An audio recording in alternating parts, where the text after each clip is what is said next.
Imagine for a moment that everything you know about the world is a lie.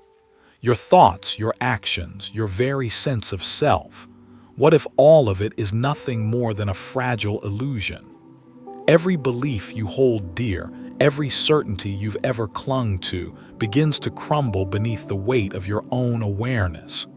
You stand at the edge of your consciousness, staring into the abyss of uncertainty, with no way to turn back. What happens when you lose control of your mind?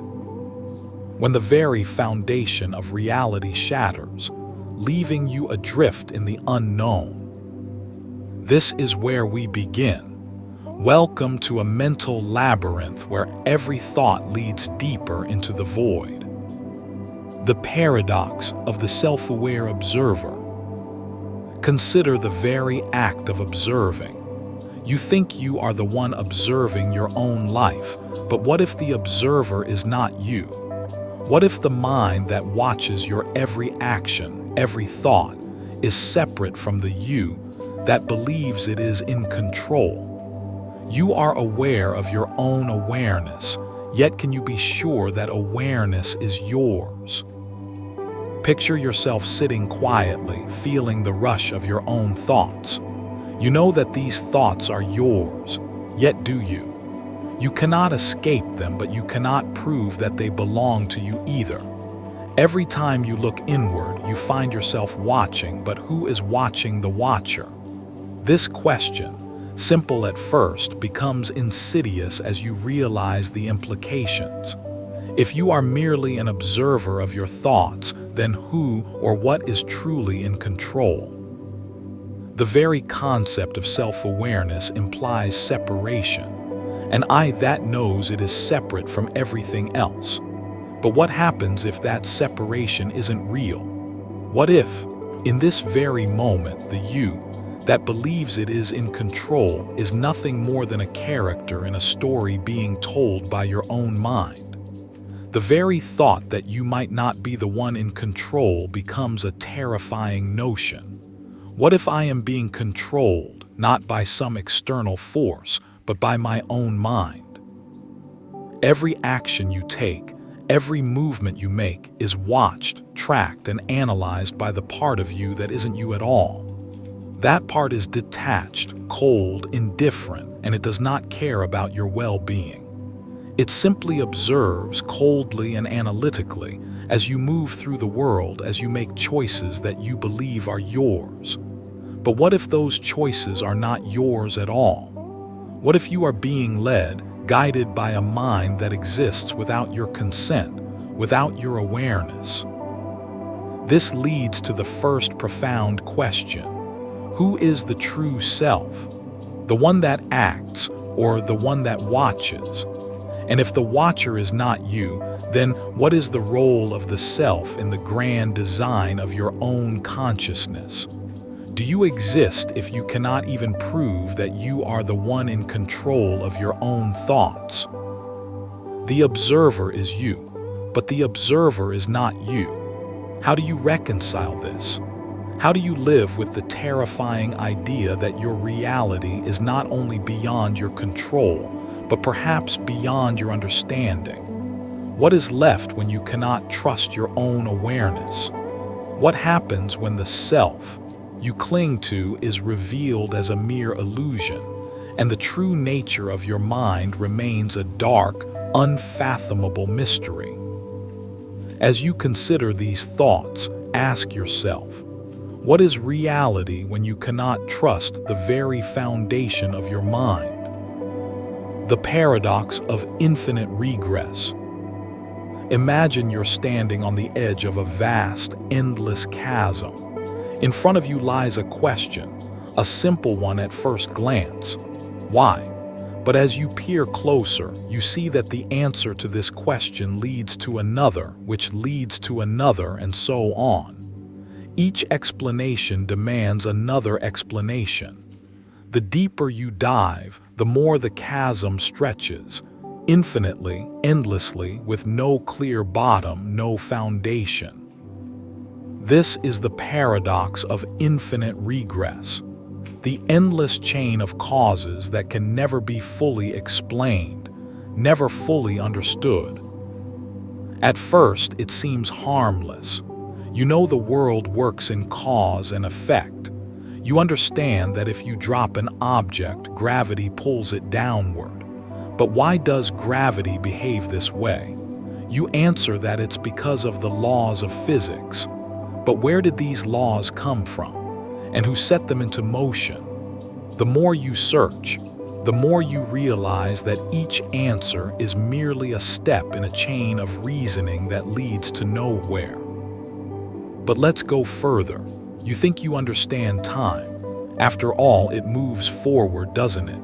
But does time itself need a cause? Was there a beginning, a moment when time began? If so, what came before that? The notion of time as a starting point seems impossible to grasp, doesn't it? It's as if you're trying to hold water in your hands. You reach down, you find a beginning, but then the water slips through your fingers, and all that remains is the ever-expanding horizon of questions. Now step back. Look at the very foundation of your thoughts. You reason because you think logically, but what gives logic its foundation? Where does the certainty that your reasoning is true come from? Every explanation you give, the reason for your belief, the cause of an event, requires yet another explanation. Each cause leads to another cause. Each answer begets another question. The process is recursive. No matter how many times you retrace your steps, you cannot escape the loop. If every reason has a reason behind it, and that reason requires a reason, where does it all end? The paradox is not just in the questions you ask, but in the realization that no matter how many layers you peel back, you will never find an origin. No matter how deeply you search for the truth, you will only uncover another layer of questions. Is it possible that the more you seek the truth, the more you are lost in a maze of infinite regress? The deeper you go, the more you realize that the ground beneath your feet is nothing but an illusion, a never-ending cascade of reasoning that circles back on itself. The truth, what we seek, is not some simple thing to be uncovered. It is an abyss that expands as we approach it, a truth that can never be fully known. Is the search itself the trap? Do the very questions that define our existence trap us in an infinite loop that we can never escape? The most unsettling thought of all: if you cannot escape this paradox, if every question only leads to another, then where do you fit into this? Are you simply a link in an endless chain of causes and effects? Or are you part of something larger, something that no mind, no consciousness could ever fully understand? Is this the price of knowledge? The eternal chase of understanding, always receding, always just out of reach? What happens when the search for answers leaves you wondering whether answers even matter at all? Where does it end? The paradox of the infinite loop. Imagine, if you will, that you are caught in a loop. Every choice you make leads to the same outcome. Every decision you make circles back, and every path you walk ultimately takes you to the same place where you started. It's a loop that exists outside of time, outside of logic, and it's impossible to break free from. This is the paradox of the infinite loop, the concept that every action leads to the same consequence, that you are trapped in a cycle that no amount of thinking can escape. At first, this might seem like a small inconvenience, perhaps even a comfort. The idea that every step you take leads to another, that each move is part of a larger pattern. It suggests a certain harmony, a rhythmic flow of existence, a predestined unfolding of events. But as you dwell on this, the unsettling nature of it becomes clear. You realize that no matter what you do, no matter how you change your decisions, you always end up at the same conclusion. There is no novelty, no surprise. Just an endless recurrence of the same events, over and over again. Let's break this down. You wake up in the morning and go about your day. You make decisions, interact with people, and live your life. But the next morning, you wake up again. The same decisions present themselves. The same interactions unfold. It's as though you're stuck in a simulation, only this time you're not controlling it. You are being controlled by it. You think you have free will, but each decision you make is an illusion of freedom. The reality is that you are stuck in an unbroken circle, a continuous repetition of the same moments. But the horror lies deeper. What if you are not merely caught in a physical loop, but in a mental one? Each thought you think seems to be answered by another thought, leading to another ad infinitum. Your mind spins on itself, trapped in a cycle of endless self-reflection, self-doubt, and self-justification. Every answer leads to another question. Every conclusion points to another mystery. And with each cycle, you fall deeper into the maze of your own mind. Now consider this. What if the very concept of time itself is an illusion, a byproduct of the infinite loop that governs your existence? You perceive time as a linear progression, one moment following the next, but what if this is simply another recursive loop? A never-ending sequence where the past, present, and future all converge into one inescapable moment. You think you are moving forward through time, but what if you are actually running in circles, each moment overlapping with the last, creating the illusion of movement? In fact, you may have already experienced this. Think about a time when you've been caught in a repetitive cycle, a situation where no matter what you do, the outcome always seems the same. Perhaps it's a relationship, a job, or a thought process that keeps cycling through your mind, over and over, never allowing you to break free. It's maddening, isn't it? To feel as though you're trapped in an endless loop, unable to find a way out. Now ask yourself this. If every thought you have, every decision you make is part of a loop, then what does that say about the very nature of your existence? Are you the one controlling your life, or are you simply a passenger on a ride that never ends? Are you doomed to repeat the same mistakes, the same choices for eternity? The existential dread sets in when you realize that every step you take, every action you make, is part of a script you cannot rewrite. The loop is unbreakable. But what if this loop isn't a mistake? What if it's not a flaw in the system, but rather the way the universe was always meant to be? The idea that everything repeats, that everything is cyclical, suggests a profound order to existence. The same events happening again and again. Perhaps this is the universe's way of ensuring balance, of maintaining harmony. But can there be peace in a loop that never ends? Can there be growth when every step you take leads to the same place? The most troubling aspect of the infinite loop is that it renders everything meaningless. If every action you take leads to the same conclusion, then nothing you do truly matters. It doesn't matter how hard you try to change, how much you fight the cycle. It will always return you to the starting point. The cycle is relentless, indifferent to your struggles, and you are trapped within it, unable to break free. You may convince yourself that you're making progress, that you're moving forward, but in reality, you're simply retracing your steps over and over again. This thought leads to a terrifying realization. If the loop is truly infinite, then you will never reach the end. There is no escape. The cycle continues for eternity, repeating the same events, the same thoughts, the same emotions. And in this eternal recurrence, you begin to wonder, what is the point of anything? If every step leads to the same place, then what meaning can there be in any of it?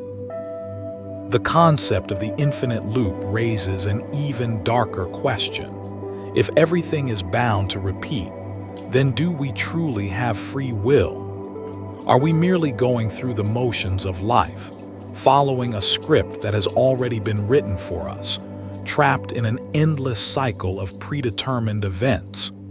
Free will becomes an illusion when faced with the infinite loop.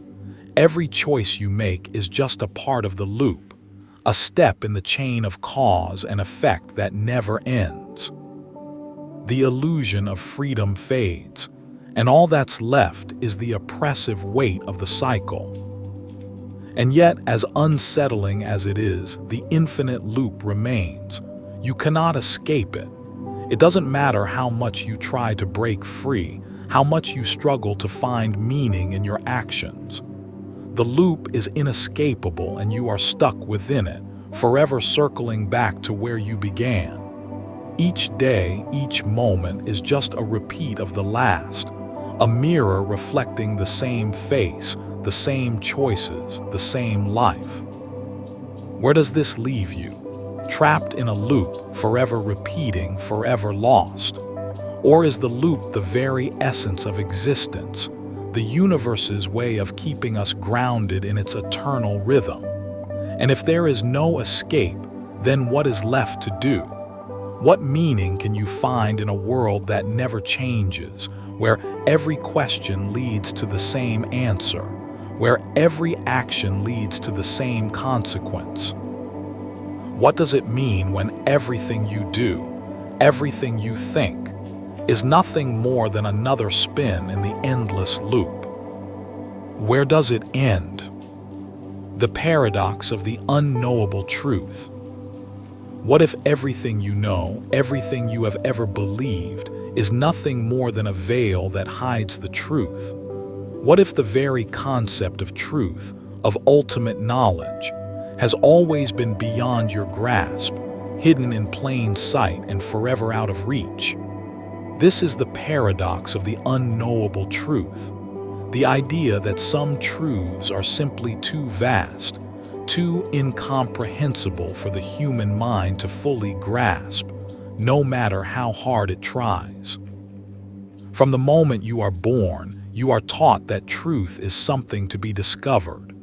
Whether it's in science, philosophy, or religion, you are led to believe that the ultimate answers are just waiting to be found, that through careful reasoning, observation, or faith, you will uncover the mysteries of existence.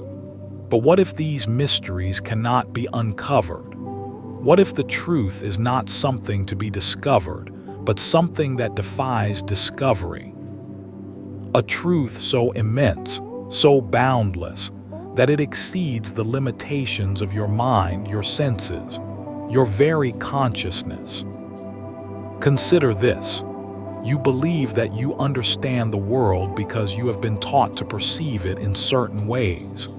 You see things, hear things, touch things, and from these perceptions, you build an understanding of reality. But what if your senses are limited? What if there is a vast world beyond what you can see, hear, or touch, a realm that exists outside the confines of your perception? The truth, in this case, is something beyond your reach, a hidden dimension of existence that you cannot access simply because your mind cannot comprehend it. You are, in essence, living in the dark, grasping for a light that is forever just beyond your sight. Now think of the most profound questions you've ever asked. What is the meaning of life? Why are we here? What is the nature of existence? You search for answers, seeking knowledge through science, philosophy, religion, or personal experience. And yet, each time you think you are getting closer to the truth, it slips away, retreating into the abyss. No matter how much you learn, the answers seem to evade you, leading to the unsettling realization that you may never know the ultimate truth. What if this is the way it was always meant to be? What if some questions simply have no answers, not because they are too difficult to understand, but because they are not meant to be understood at all? The more you delve into the mysteries of existence, the more you come to realize that the very nature of truth may be paradoxical in itself. Every answer you uncover only leads to more questions. Every discovery reveals another layer of the unknown. The more you strive for certainty, the more elusive it becomes. It is as if the pursuit of truth is a never-ending chase, a race toward a finish line that constantly shifts further away the more you run toward it. You are trapped in a loop, a cycle of inquiry that will never be completed. The truth is not something you can possess. It is something that will always remain just out of reach, like a mirage on the horizon. But this paradox extends even further. What if, in your very pursuit of truth, you are missing the point entirely? What if the quest for knowledge is itself a distraction, a way to keep you occupied and away from the deeper truth of your own existence? Could it be that the greatest truth is not something external, something you can find in books or experiments, but something intrinsic to your own being? Something that is beyond logic, beyond reason, beyond the scope of human understanding.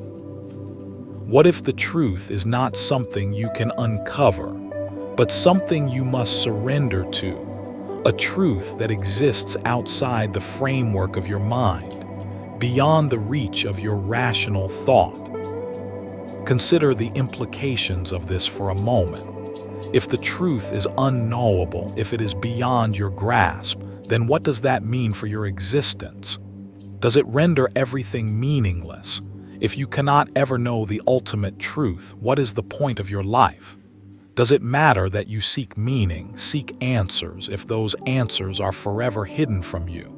What does it mean to live in a world where the very thing you seek the most, the truth, is something you can never obtain? Can you ever be at peace with the unknown? And yet, there is something strangely liberating about this paradox. If truth is unknowable, then perhaps it is not something to be chased after, but something to be accepted. Perhaps the very act of seeking answers is the problem.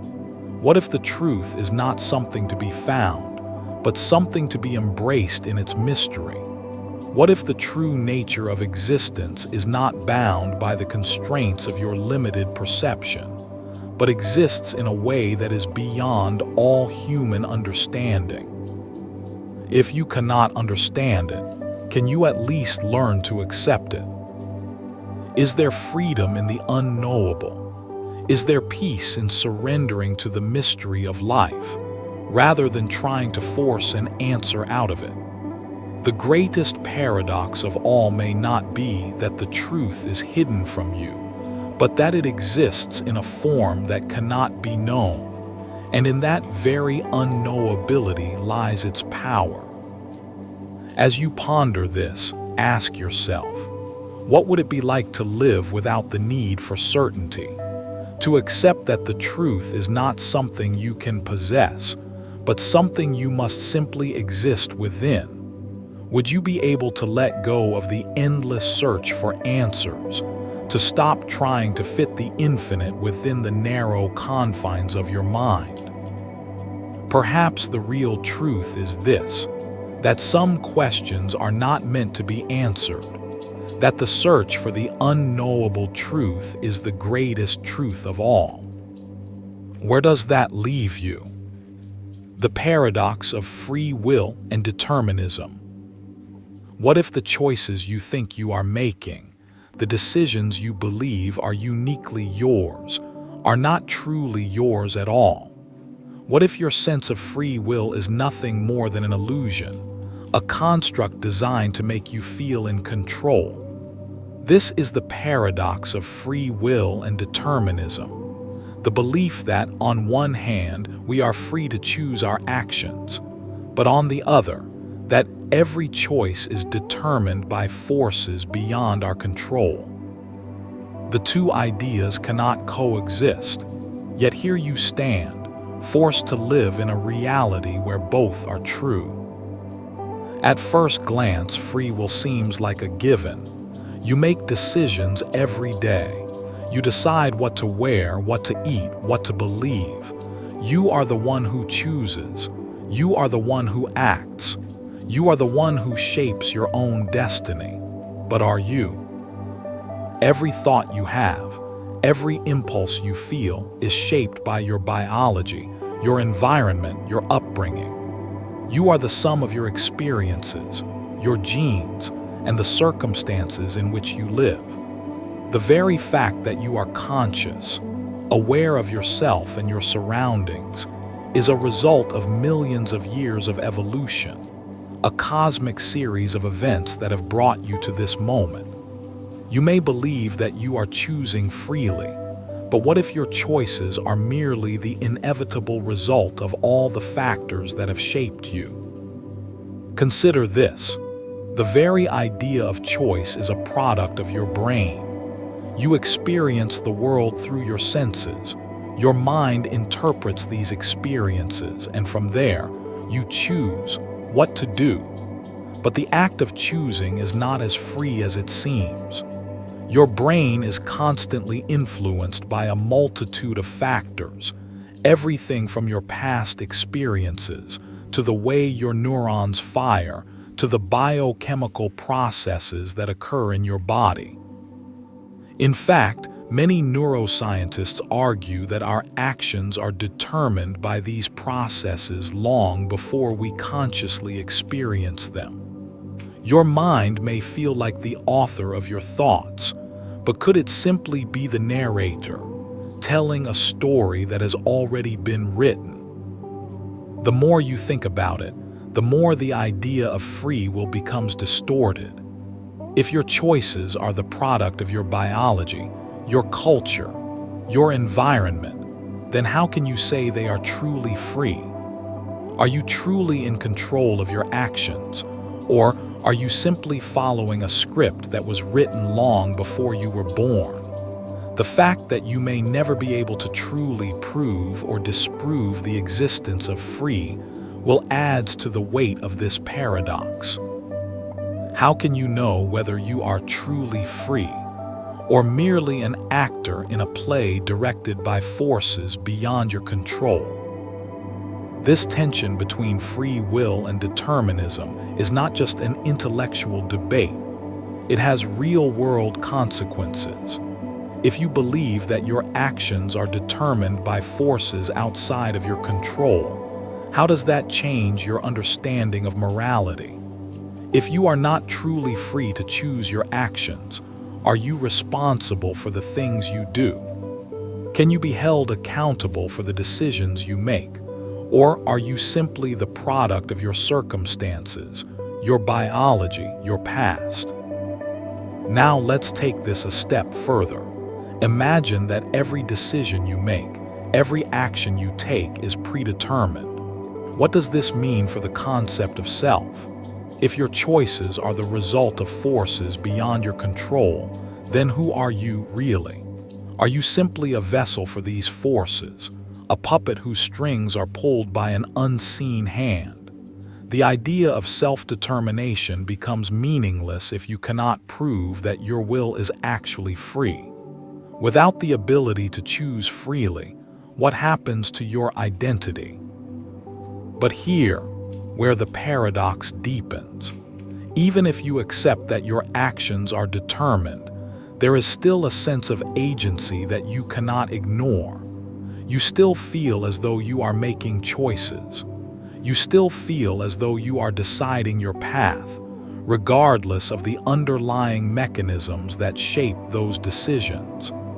This sensation is so powerful that it's almost impossible to believe that your choices are anything but your own. You might logically understand that your brain is governed by forces you can't control, but emotionally, you can't shake the feeling that you are in control. Your subjective experience tells you one thing, while objective reality tells you another. So what does that mean? If the feeling of free will is so deeply ingrained in your consciousness, does that make it real, even if it's based on an illusion? Is the belief in free will necessary for you to live meaningfully, to act with purpose, or does the awareness of determinism strip away your sense of self? Are we truly better off believing we are free, or would we be happier accepting that we are merely passengers on a predetermined path? And then consider this. What if both free will and determinism are true at the same time? What if, in some way, your mind is both free and determined? What if your choices are shaped by forces beyond your control, but within the confines of those forces, you are still free to choose how you respond? It's a mind-bending idea, the notion that your actions are both predetermined and free, that you are both the product of your biology and the architect of your own destiny. What does this say about the nature of consciousness? Is consciousness itself a paradox, a point where free will and determinism collide? Is the very act of being aware of your choices what makes them feel free, even if they are determined by forces you cannot see? And if that is the case, is the freedom of choice a construct of the mind, a psychological necessity that allows you to make sense of your existence? The paradox of free will and determinism forces you to confront the limitations of human understanding. It challenges your deepest beliefs about who you are, why you act, and whether you are truly in control of your own life. But perhaps the most unsettling question it raises is this: if your actions are both free and determined, then what does that say about the world around you? If there is no definitive answer, how can you live with the uncertainty? Can you ever truly know if you are free? And if you cannot know, does it even matter? Where does this leave you? The paradox of perception and reality. What if everything you see, everything you think you know about the world around you, is nothing more than an illusion? What if the very reality you experience is shaped not by the world itself, but by the limits of your own perception? This is the paradox of perception and reality, the unsettling truth that your mind filters and distorts everything you experience, leaving you with only a partial, subjective version of the world, one that may not even resemble the truth. We often take our senses for granted. We see, we hear, we touch, and from these sensory inputs, we build our understanding of reality. We assume that what we perceive is a reflection of the world as it truly is. But what if that assumption is wrong?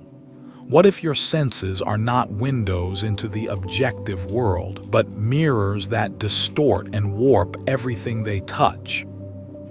Consider the phenomenon of optical illusions. When you look at a picture, it appears to be one thing, but upon closer inspection, you realize that it's something entirely different.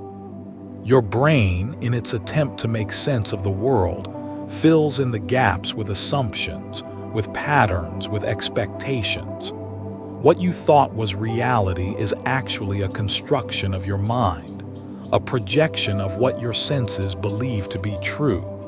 But what if the same is true for everything you see?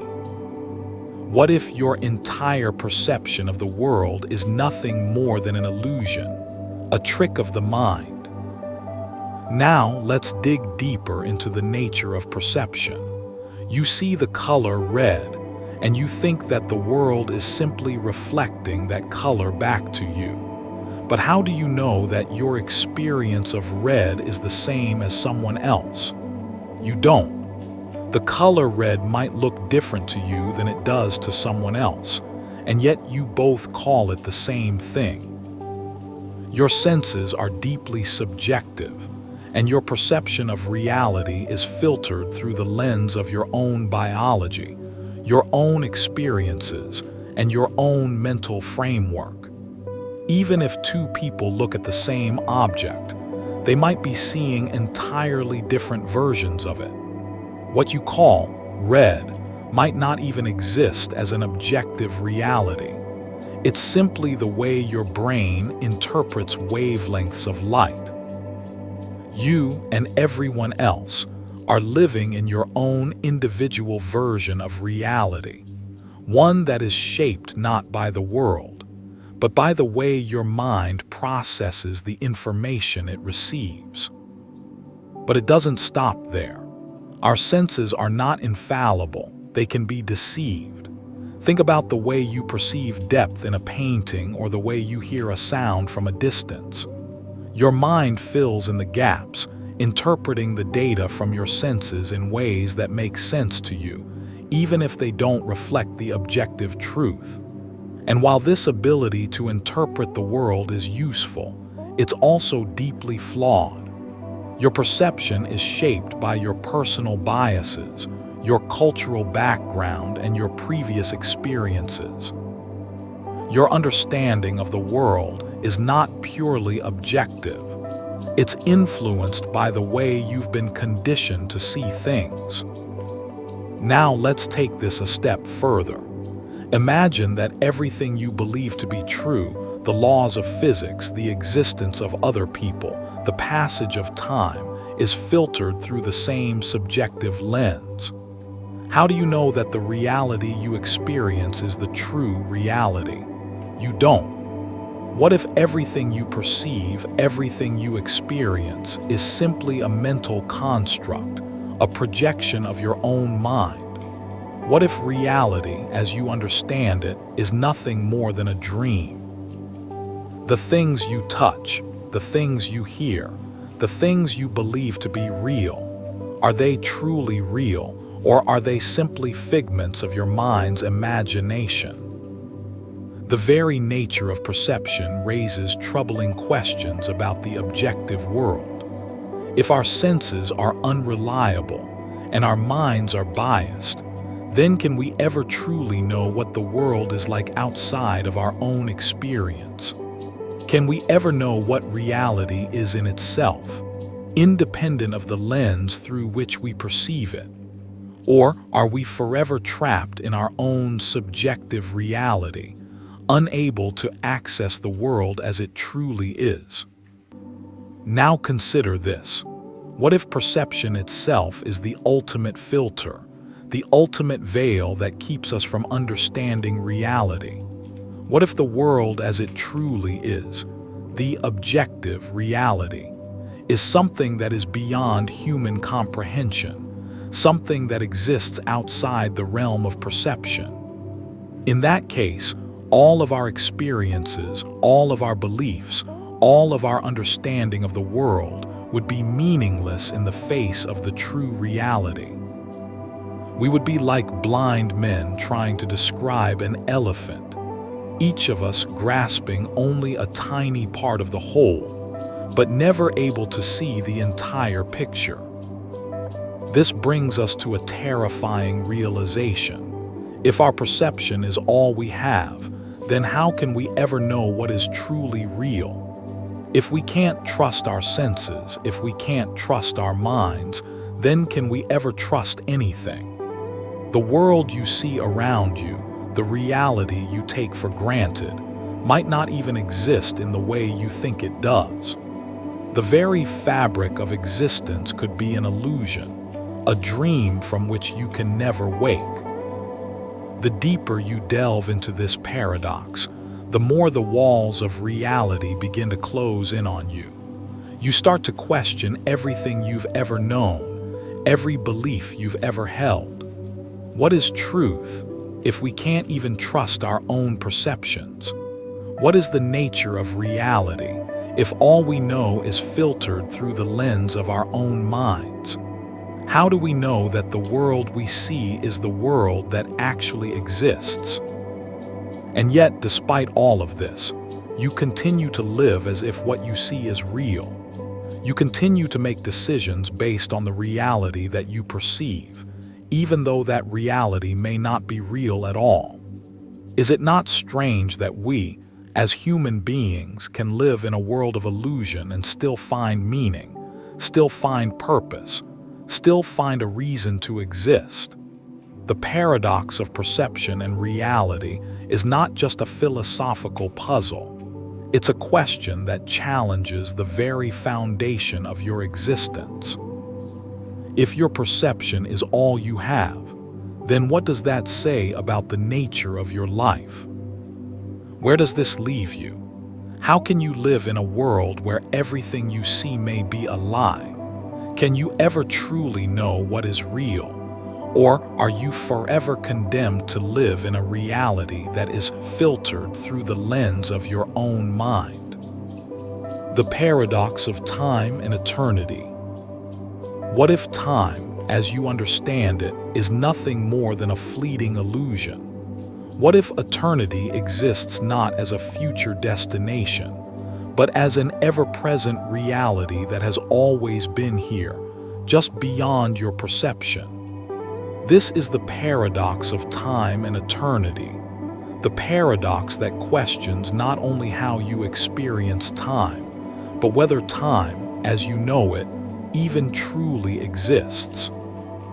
You wake up in the morning, go through your daily routine, and experience the passage of time from one moment to the next. You have a sense of progression. Time moves forward, things change, events unfold, and you are constantly moving along a linear path. This is how you perceive time. But what if that perception is entirely wrong? What if the progression of time, the forward motion you experience, is simply a trick of the mind, a way to make sense of a reality that is far more complex? To understand this, imagine that you are standing at the edge of a vast, infinite ocean. This ocean represents eternity, an unbroken, unchanging expanse that stretches beyond the limits of time itself. As you stand there, you see waves rising and falling on the surface of the ocean. These waves represent moments in time, each one distinct, each one passing, each one seemingly separate from the others. But what if, instead of being separate, the waves are all part of the same eternal ocean, interconnected and indistinguishable from each other? What if the moment you call now is just another wave in a timeless, eternal ocean, one that has always existed and always will? The reality is that time, as you experience it, is subjective. It feels linear because your mind has created a structure around it, organizing your experiences into a narrative that moves forward. But this narrative is an illusion, an attempt to make sense of a world that is, in essence, beyond your understanding. You live in a world where moments seem to pass, one after another, but that passage is only your perception.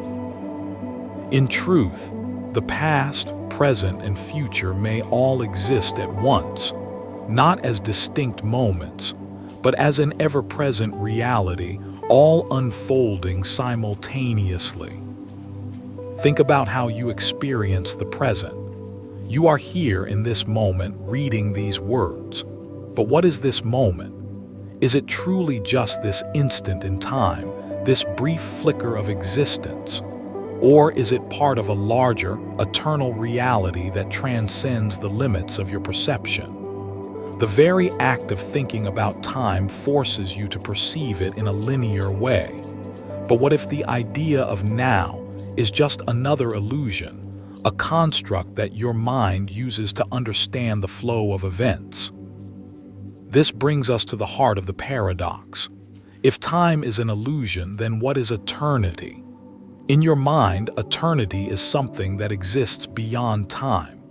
It is a distant, infinite stretch of time that has no beginning or end, a realm where the rules of time no longer apply. But what if eternity isn't something that exists out there, waiting for you in the future? What if eternity is already here, right now, hidden beneath the surface of your perception, waiting to be experienced? In fact, what if eternity is not a state of being, but a state of awareness? You see time pass, you feel its effects, but what if you could experience a shift in consciousness that allows you to perceive time differently? Perhaps even to experience all moments at once. What if the past, present, and future were not separate, but part of a unified whole, a single eternal moment that exists beyond the boundaries of time?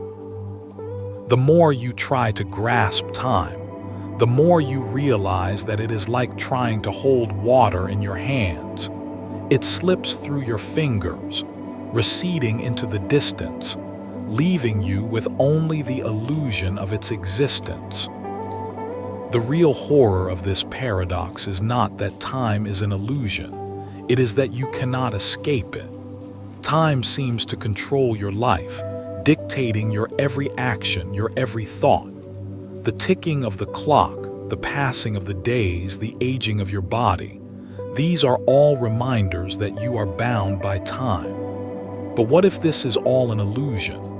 What if, in reality, you are not moving forward through time, but are already existing outside of it, trapped in a timeless loop that you cannot perceive? You live as if time is a force acting upon you.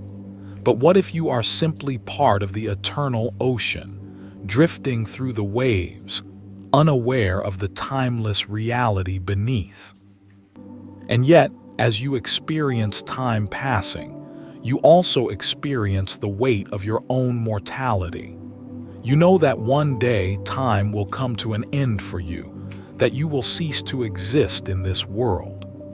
The inevitability of death, the finality of your existence in time, creates a sense of urgency, a sense of striving to make the most of the time you have.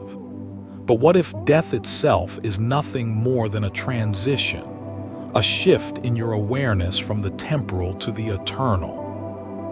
What if death is not the end, but simply the moment when you finally awaken to the timeless reality that has always been here, just beyond the veil of time? This thought forces you to confront your deepest fears. If time is an illusion and eternity is already here, then what does that say about the nature of existence itself? If you are trapped in a moment that never ends, if you are forever caught in the paradox of time and eternity, then how can you ever truly live? Can you ever experience freedom if you are bound to a world of time? Or can you only live fully when you recognize the truth? That time is not your master, but your creation. And if eternity is already here, then what are you waiting for? Are you waiting for the future to arrive, for time to take you somewhere new? Or are you already part of eternity, living in the moment that has no end? The ultimate question of this paradox is not how to escape time, but how to awaken to the reality that has always been here.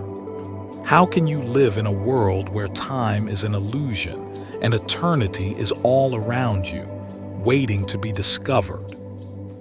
Where does it leave you? When you are no longer bound by time, when you can see the endless expanse of eternity stretching out before you, how do you live? How do you experience life when you realize that the only moment that truly matters is the one that exists right now? The paradox of consciousness and the unconscious mind. What if everything you believe you know about yourself, everything you think you are conscious of, is just the surface of a much deeper, more mysterious reality? What if your conscious mind is not the real you at all, but merely a small fragment of your true self, which lies hidden beneath layers of unconscious thought and desire? This is the paradox of consciousness and the unconscious mind. The idea that your awareness of yourself is only a tiny, fleeting glimpse of a vast and unexplored realm that exists beyond your perception. At first, it seems simple enough. You are conscious. You are aware of your thoughts, your actions, your experiences. You know that you exist because you can think, feel, and interact with the world around you. Your conscious mind is your guide, your sense of self. It's what makes you you. But is it really? Or is it just a small part of the larger, more complex being that you truly are? Consider the vastness of the unconscious mind. It's a term that has been used by psychologists for centuries, but what does it truly mean? The unconscious mind is a repository of memories, thoughts, desires, and experiences that you are not actively aware of. It's the part of you that stores everything that happens below the level of conscious awareness. It's the feelings and urges you have that you don't fully understand, the memories that shape your actions, but that you can't quite recall. And yet, even though you are not consciously aware of these things, they still influence you. They shape your behavior, your thoughts, and your interactions with the world in ways you cannot control. Take a moment and think about the actions you perform every day, routine things like brushing your teeth or tying your shoes. You may do them without much thought, without consciously making a decision to do so. But why do you do these things? Why do you follow these habits? The answer is buried deep within your unconscious mind. Your past experiences, your learned behaviors, your subconscious desires all play a role in how you move through the world, but you don't control them directly. They are not consciously chosen. So, what does that say about the nature of your true self? The paradox deepens when you realize that the unconscious mind is not just a passive repository of information. It actively influences your thoughts and actions. It governs your emotions, your instincts, your desires, often in ways that are beyond your conscious understanding. You might think that you are in control of your thoughts and decisions, but what if you're not? What if the unconscious mind is the true driver of your behavior, and your conscious mind is merely a passenger along for the ride? Every decision you make, every thought you have, is influenced by factors that lie beyond your conscious awareness. For instance, have you ever had a gut feeling about something, an instinct or intuition that guided you toward a decision, even when there was no logical reason for it? These feelings are not coming from your conscious mind. They arise from the unconscious mind, where patterns are recognized, memories are stored, and feelings are processed, all without your conscious awareness.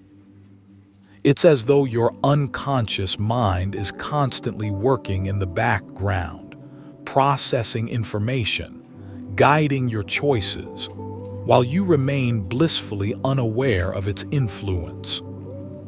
But here's the most unsettling part. What if the unconscious mind holds parts of you that you don't want to know about? What if it houses repressed memories, forgotten traumas, hidden desires, or aspects of your identity that you have pushed aside because they are too painful, too difficult to face?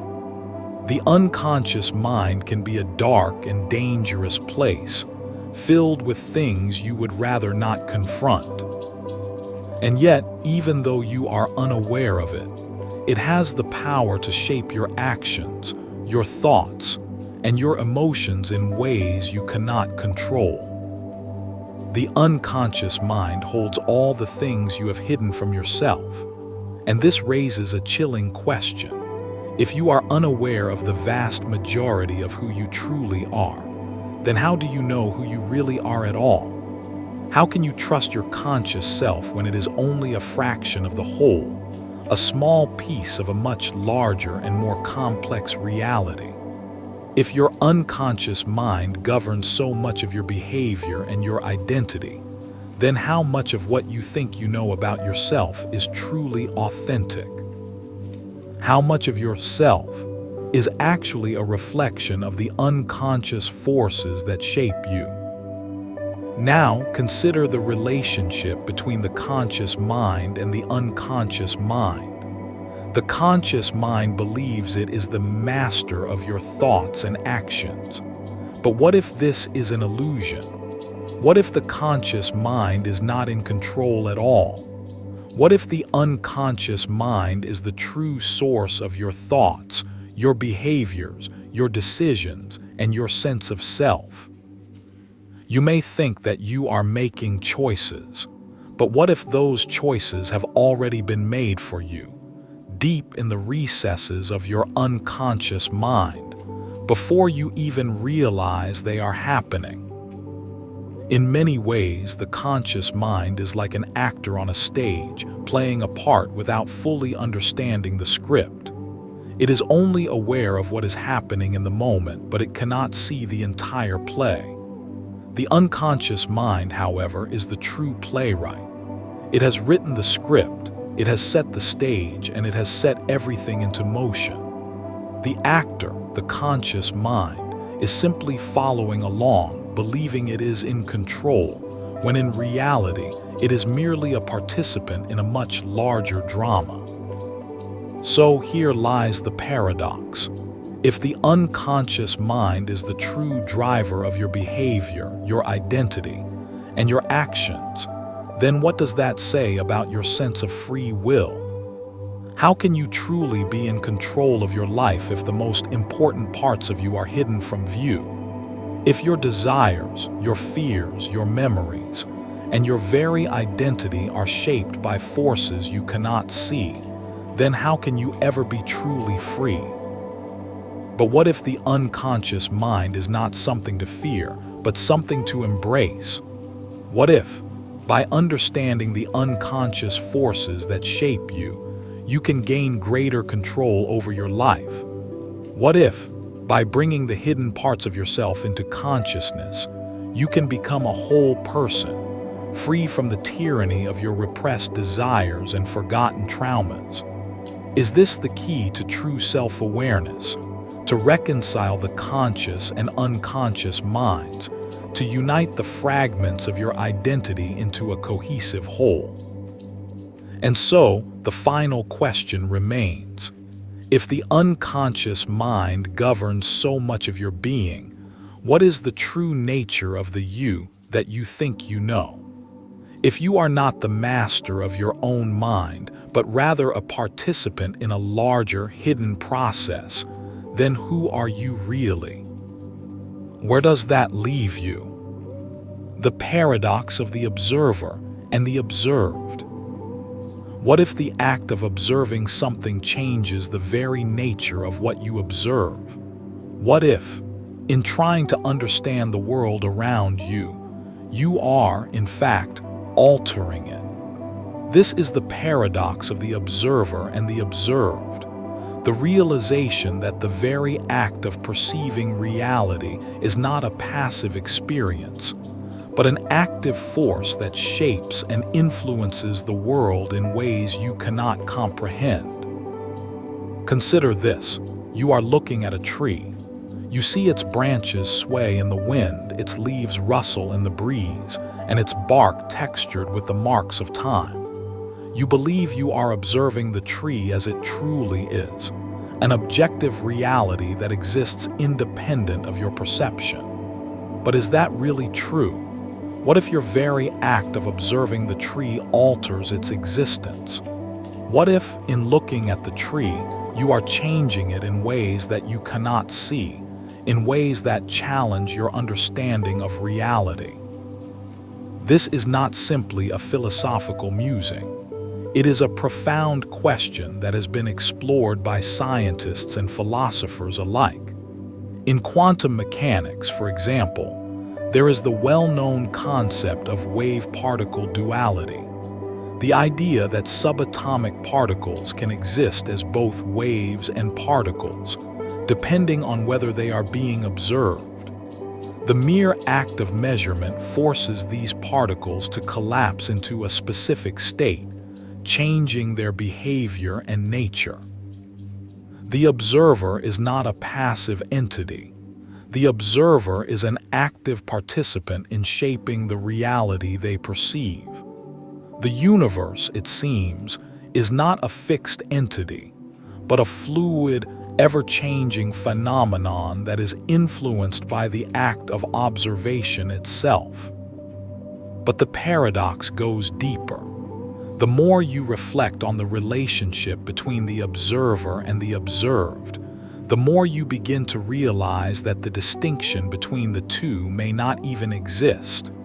What if the observer and the observed are not separate at all, but part of the same unified whole? In other words, what if you, as the observer, are not merely perceiving reality, but creating it?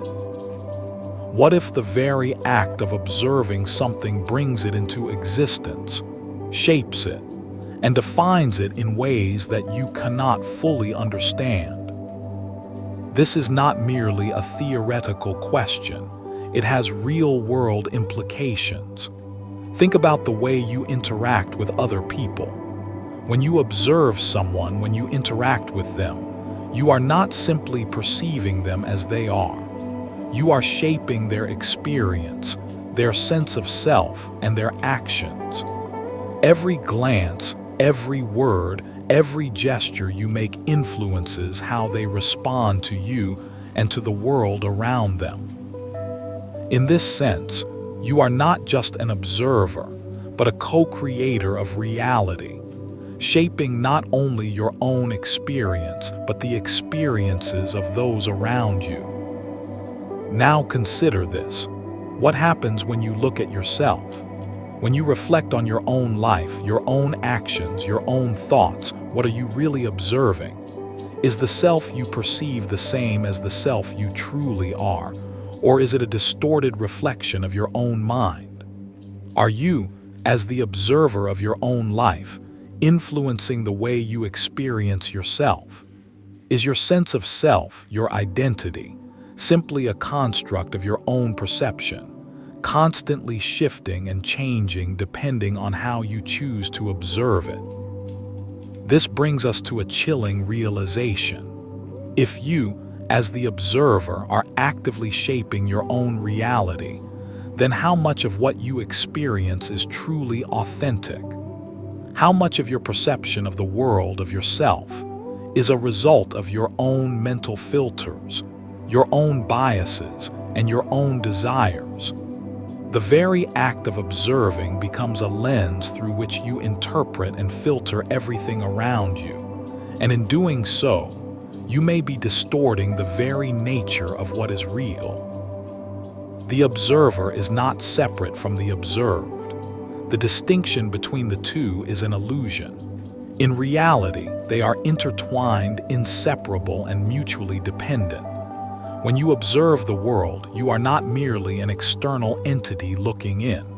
You are a part of the world itself, shaping it through your own awareness, your own perception. This raises profound questions about the nature of existence.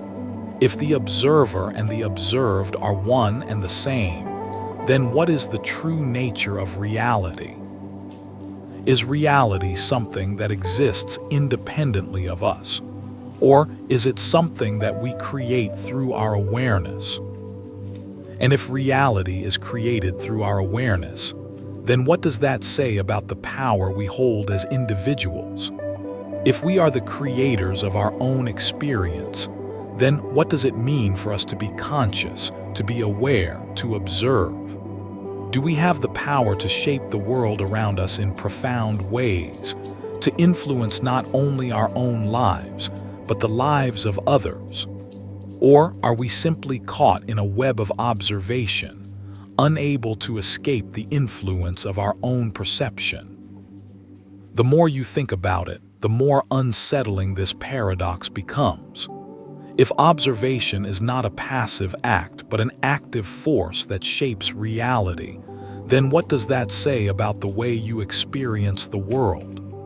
Every time you look at something, every time you interact with someone, you are not just observing, you are creating. You are shaping the reality that you experience, and in doing so, you are altering it in ways that may be beyond your control. But what if, by understanding this paradox, you can begin to see the world in a new light? What if, by recognizing the power of observation, you can begin to shape your own reality in a more intentional way?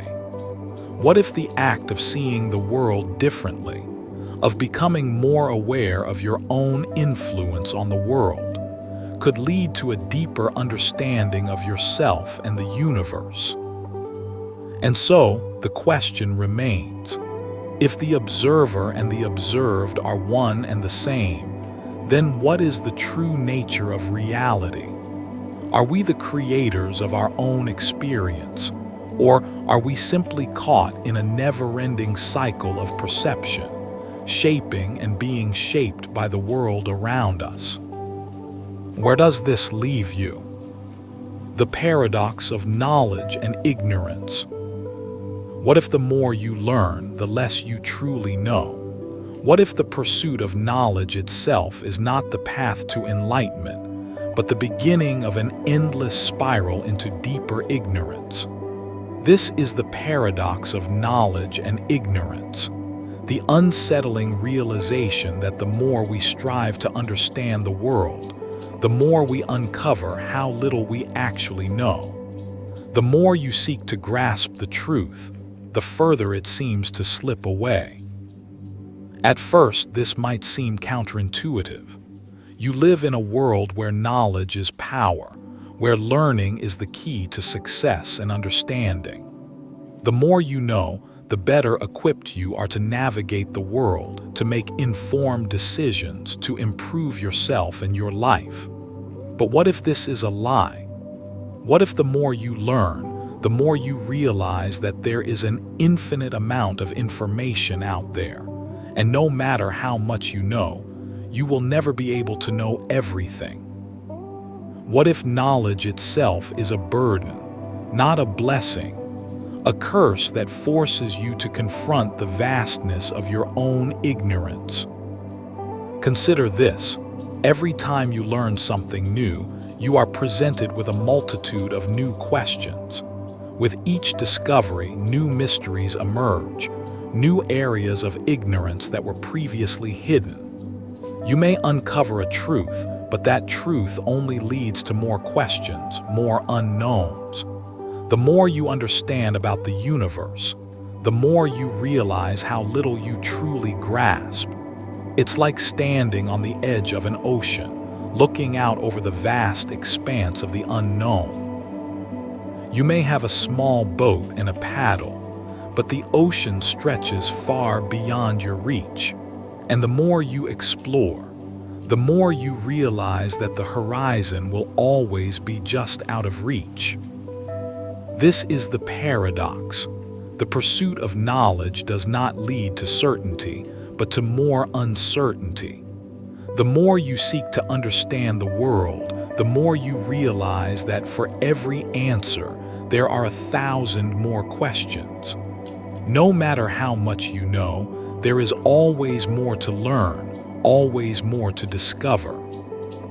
The more you uncover, the more you come to terms with the fact that the human mind is limited, that the truth is often elusive, and that no matter how hard you try, there are some things that will always be beyond your grasp. But this paradox is not just about the limits of human knowledge. It's about the nature of knowledge itself. What is knowledge, really? Is it the accumulation of facts, the ability to recall information, or is it something deeper, something more profound? You may think that knowledge is the key to understanding the world, but what if it is only a small piece of the puzzle? What if knowledge itself is limited by the very nature of the mind that perceives it? The more you reflect on this, the more you begin to understand that knowledge is not objective. It is subjective, shaped by the limitations of the mind, the biases of the perceiver, and the context in which it is acquired. Knowledge is not an absolute truth. It is a framework, a way of organizing and interpreting the world. But it is also incomplete, constantly evolving, and constantly influenced by the perspectives of those who seek it. In this sense, knowledge is a paradox within itself. It is both powerful and limiting. It can provide clarity, but it can also obscure the truth. The more you learn, the more you become aware of how much there is left to discover, how much remains hidden in the vast expanse of the unknown. And this awareness can be both liberating and terrifying. The more you understand, the more you realize how much you don't understand, how much you may never understand. Now consider this. What if ignorance itself is not a weakness but a form of freedom? What if the more you embrace your ignorance, the more open you are to the world around you? What if the pursuit of knowledge is not the key to freedom, but the acceptance of not knowing, the willingness to live with uncertainty? In this way, ignorance becomes not a limitation but an opportunity, a chance to let go of the need for certainty and embrace the mystery of existence. The paradox deepens when you consider that in some ways, ignorance is a form of knowledge in itself. To recognize that there is so much you don't know is a profound realization. It is an acknowledgement of the vastness of the universe, the complexity of life, and the limits of human understanding. To live with this awareness, to accept that there will always be more to learn, is to live with humility and wonder. In this sense, ignorance becomes a form of wisdom, a recognition that not all answers can be known, and that the pursuit of truth is not about finding definitive answers, but about embracing the journey of discovery. The paradox of knowledge and ignorance forces you to confront the limitations of your own understanding. It challenges the belief that knowledge is the key to freedom, that knowing everything will bring you peace. The truth is that the more you know, the more you realize how little you truly understand. And yet, this realization is not something to fear. It is something to embrace, because in the recognition of our ignorance lies the potential for true wisdom. But there's a deeper question. If we can never truly know everything, then what does it mean to know something at all? What does it mean to understand the world when we can never grasp the full scope of it? If the more we learn only brings us closer to realizing how much we don't know, then what is the purpose of seeking knowledge in the first place? Perhaps the answer is not to seek ultimate truth, but to find meaning in the pursuit itself. The journey of discovery, the quest for knowledge, is not about finding certainty, but about embracing the uncertainty and mystery that comes with it. It is in the questions, not the answers, that we find meaning. And in this paradox, perhaps the greatest knowledge is the wisdom to accept that we can never know it all, and to find peace in that acceptance. Where does this leave you? The paradox of existence and non-existence. What if existence itself is a lie? What if everything you believe to be real, the world around you, the people you interact with, and even your own consciousness, is merely a fleeting illusion? What if the true nature of reality lies not in what exists, but in what does not exist at all? This is the paradox of existence and non-existence. The realization that the very act of existing may be an illusion, and that non-existence might hold the answers to the questions we have about life, death, and the universe. At first, this idea may seem absurd. We experience the world around us every day. We see objects, feel emotions, hear sounds, and touch things. Our senses provide us with evidence that we are part of an objective reality, that we exist, and that the world is out there, independent of us. But what if this perception is flawed? What if our senses are tricking us into believing that existence is real, when in reality, it is just a mental construct, a projection of our minds onto an otherwise formless void? The paradox begins when you consider the concept of non-existence. It is not simply the absence of life or the end of being. It is something far more profound. Non-existence is not an empty space or a void. It is the absence of everything we know, the absence of all form and thought. But if non-existence is the absence of everything, then how do we know what it truly is? How can we understand something that, by definition, cannot be experienced or comprehended? Think about it. We understand existence only through our perception of the world. We define ourselves through the things we encounter, the experiences we have, and the relationships we form. But what happens if we take away everything? If we strip away all matter, all energy, all time, and all thought? What is left? If non-existence is truly the absence of everything, then is there anything to even consider or perceive in non-existence? It's a chilling thought. How can we even comprehend the concept of non-existence if we have no way of experiencing it? Every moment we live, every experience we have, is shaped by the lens of existence, by the world around us. But how can we understand what lies beyond the limits of existence, in the vast emptiness of non-being? The paradox deepens when you consider that existence and non-existence may not be opposites at all. We tend to think of existence as the real state, and non-existence as the unreal one. But what if both are equally real, just in different ways? What if existence and non-existence are not two separate realms, but two interconnected aspects of the same underlying reality? The more you think about it, the more you realize that the distinction between existence and non-existence is arbitrary, a conceptual divide that exists only in our minds. Consider this. If non-existence is the absence of everything, then does it not follow that everything we experience in existence is merely a temporary manifestation, a fleeting moment in an infinite, timeless sea of non-being?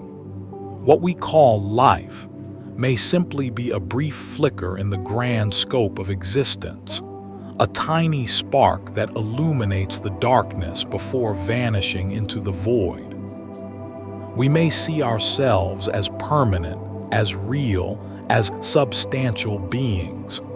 But what if, in truth, we are nothing more than ephemeral flashes of existence, soon to fade back into the nothingness from which we came? But here's the truly unsettling thought. If existence is merely a transient phase, if it is just a temporary manifestation of the void, then does that make our lives meaningless? If we are just passing through, if our very existence is destined to dissolve into non-being, does that mean that nothing we do truly matters? The weight of this question is heavy. If everything we know and experience is ultimately destined to vanish, then what is the point of living? What is the purpose of existence if it is just a fleeting moment in the infinite expanse of non-existence? And yet, there is a paradox within this paradox. The very fact that we are aware of non-existence means that we are not truly separate from it. To be aware of something, to understand it in any way, requires that we, in some sense, share in its nature. Our awareness of non-existence, our ability to question it, points to a deeper truth, that even in life, even in existence, we are connected to the void, to the absence of being. The paradox is that existence and non-existence are not separate. They are two sides of the same coin, both equally essential to the nature of reality. As you think about it, you begin to realize that perhaps the greatest mystery of all is not whether we exist or not, but why we exist at all. What is the purpose of existence if it is so brief, so fragile? Why do we live if we are destined to return to the void from which we came? Why is there something rather than nothing? And why do we even have the capacity to ask these questions? What if, in seeking answers to the mysteries of existence, we are missing the point altogether? What if the very act of trying to understand existence is the trap? What if the truth lies not in understanding why we exist, but in embracing the mystery of it, in accepting the paradox of existence and non-existence, and finding peace in the fact that we will never fully understand it? Perhaps the answer is that there is no answer. Perhaps the mystery of existence and non-existence is meant to be experienced, not solved. To exist is to live in a paradox, to be caught between being and nothingness, to navigate the tension between what we know and what we cannot know. The moment you accept this, the moment you surrender to the mystery, you might find the peace you seek, not in understanding, but in embracing the uncertainty. Where does this leave you? The paradox of freedom and control. What if the more freedom you gain, the more control you lose? What if, in seeking absolute autonomy, you inadvertently surrender your own power? This is the paradox of freedom and control, the unsettling idea that the pursuit of ultimate freedom may not lead to empowerment, but to entrapment.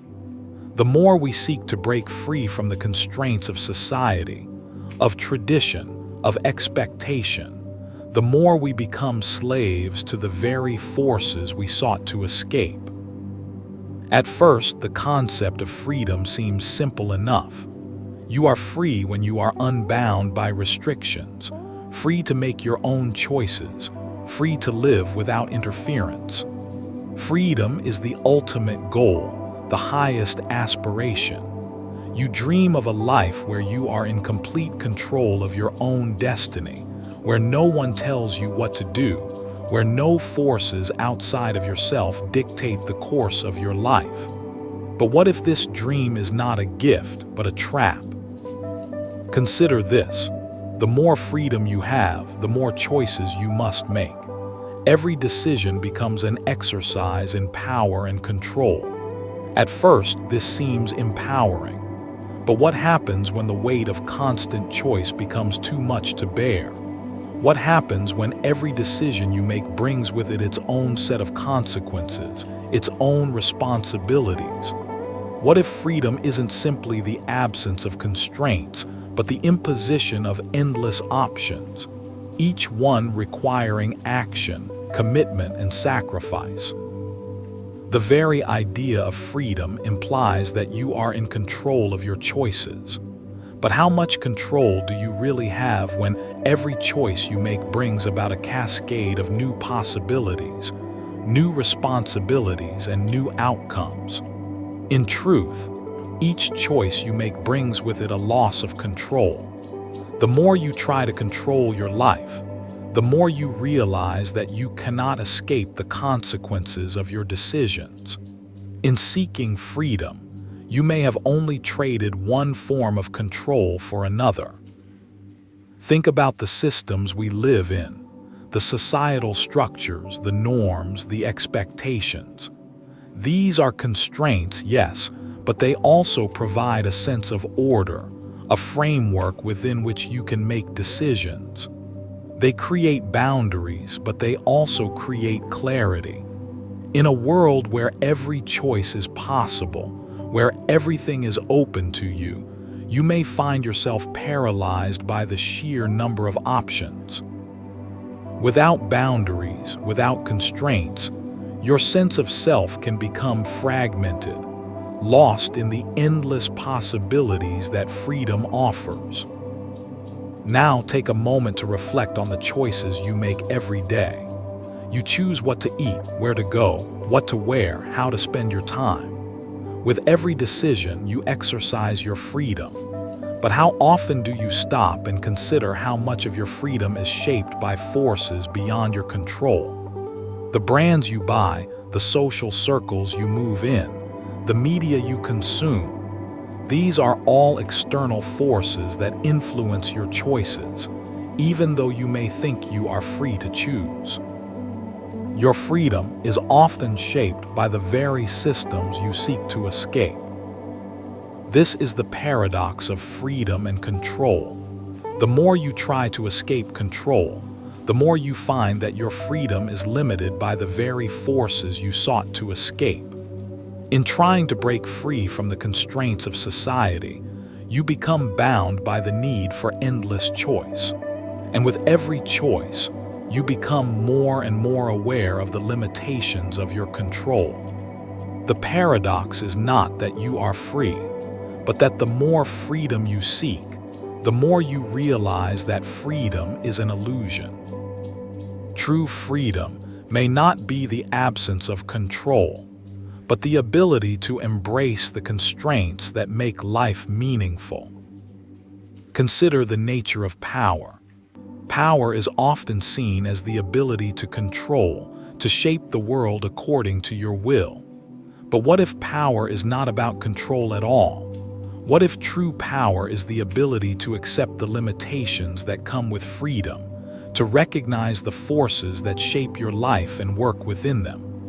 What if the more you try to control your environment, your relationships, your destiny, the more you lose touch with the deeper aspects of life that cannot be controlled? Love, connection, meaning. At some point, the pursuit of control becomes a trap. The more you try to impose your will on the world, the more you find that the world does not bend to your desires. In the pursuit of perfect freedom, you may lose the very thing that gives life its richness, connection to others, purpose, and meaning. True freedom may not be the absence of control, but the acceptance of the forces that shape your life. Freedom, in this sense, is not about controlling your circumstances, but about embracing the uncertainty and the unknown, and learning to navigate the complexities of existence with grace. The paradox deepens when you realize that the very pursuit of freedom is itself a form of control.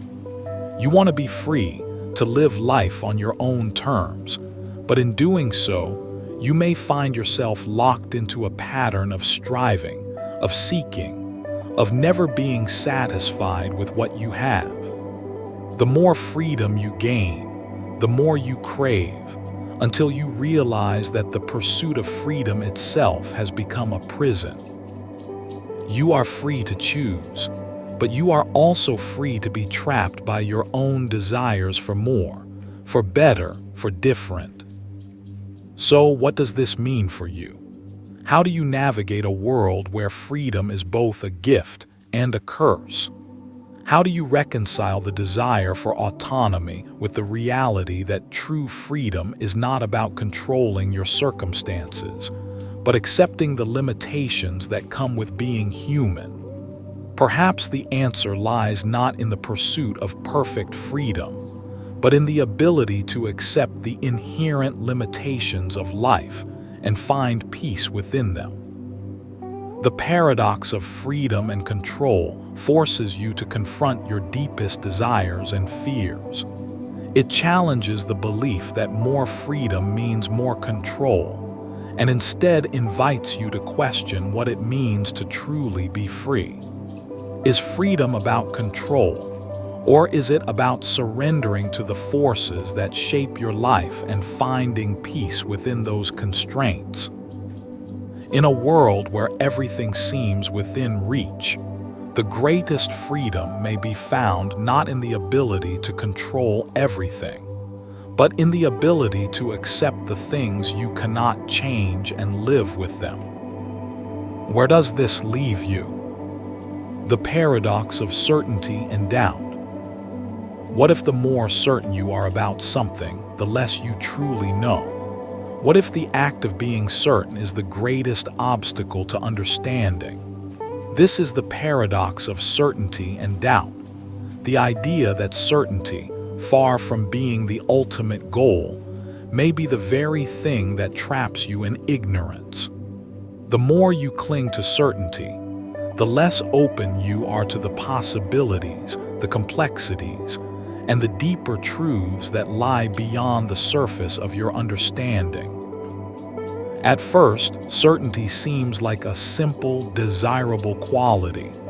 It's the foundation of confidence, of conviction, of clear decision-making. If you are certain about something, you know where you stand and you act with clarity and purpose.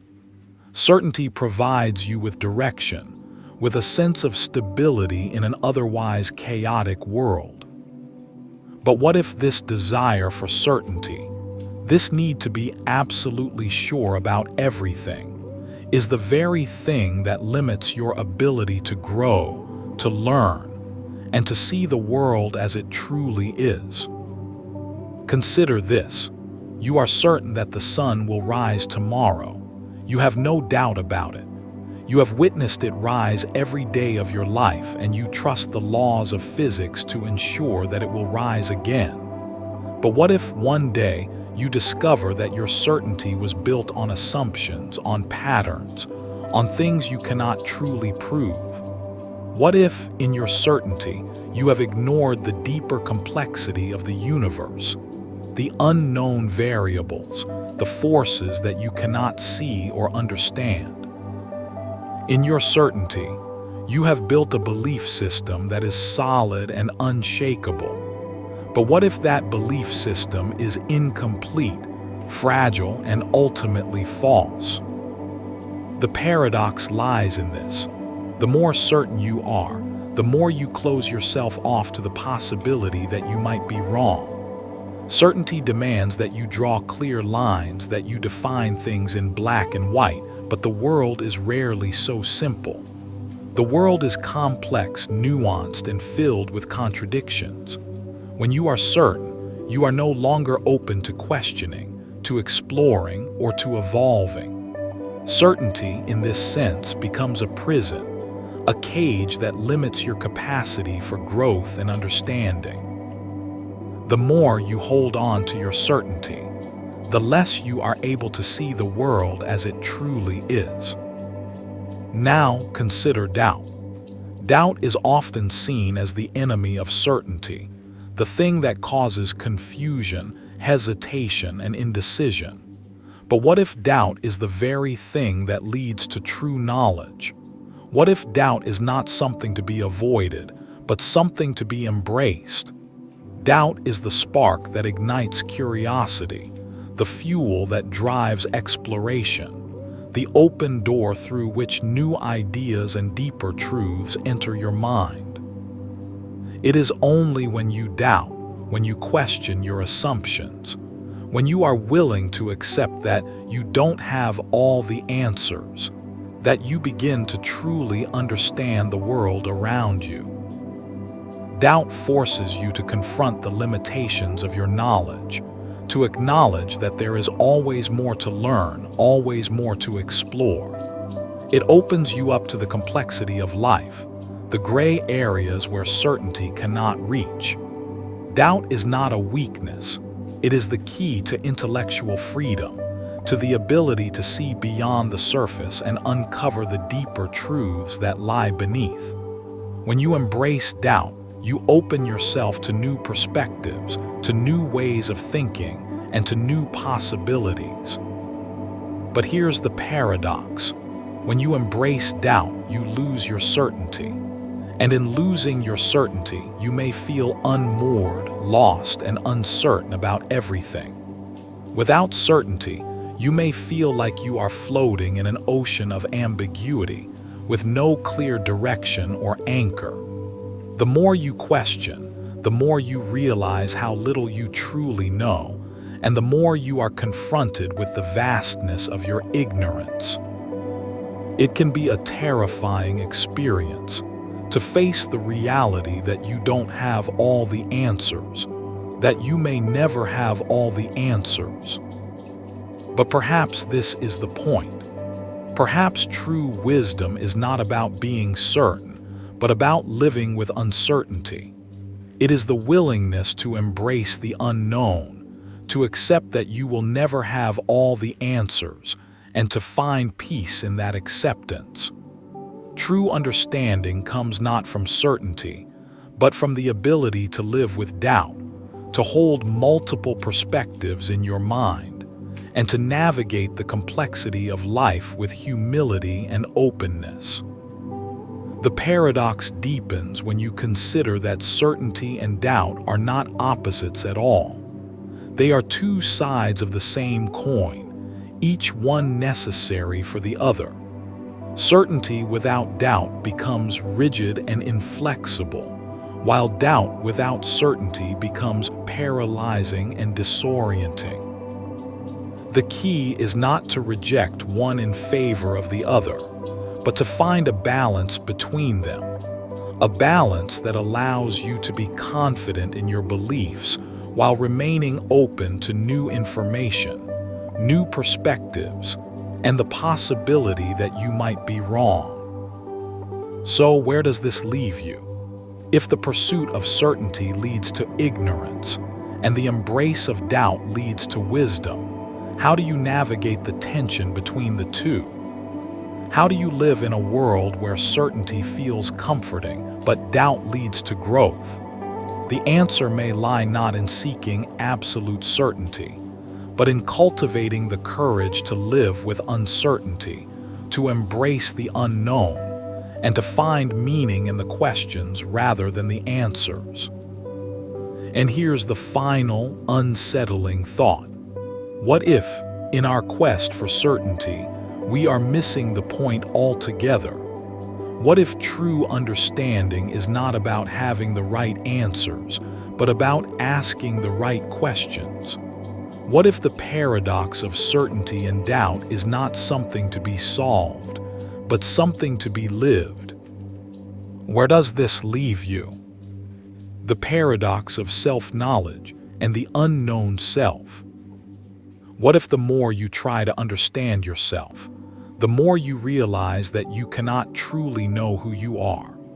What if your quest for self-knowledge only reveals how much of yourself remains hidden? How much of your identity is a mystery, even to you? This is the paradox of self-knowledge and the unknown self, the unsettling idea that the deeper you look into your own mind, the more you uncover how little you truly understand about yourself. The more you search for answers, the more questions arise, And the more you realize that you may never fully understand the person you think you know so well. At first, this idea seems contradictory. You live your entire life with the belief that you know who you are. You have memories, you have experiences, and you have a sense of self that you believe is constant and unchanging. Your identity is built on these memories and experiences. You know what you like, what you believe in, what you value. But what if this self-knowledge is nothing more than an illusion, a constructed narrative that your mind has created to make sense of the chaos within? The more you reflect on who you are, the more you realize that this self you believe to be so solid and certain is in fact a shifting, evolving construct. Your identity is not a fixed point in time, but a constantly changing story. A story you tell yourself to make sense of your past and present, to navigate your world. But what happens when you begin to question this story? What happens when you look inside and find that there are parts of yourself that you don't know, parts that you've buried, parts that you've ignored?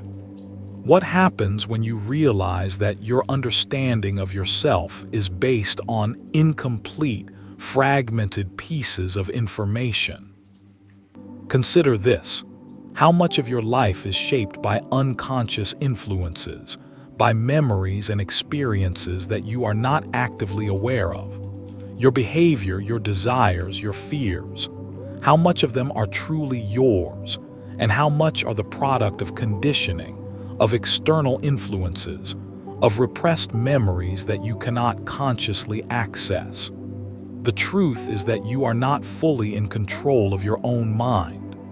There are parts of you that remain hidden, buried beneath layers of consciousness that you cannot reach. And these hidden parts shape who you are, whether you are aware of them or not.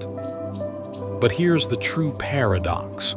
The more you try to understand yourself, the more you realize how little control you have over your own identity. You might think that by digging deeper, by introspecting, by analyzing your thoughts and feelings, you can uncover the truth of who you are.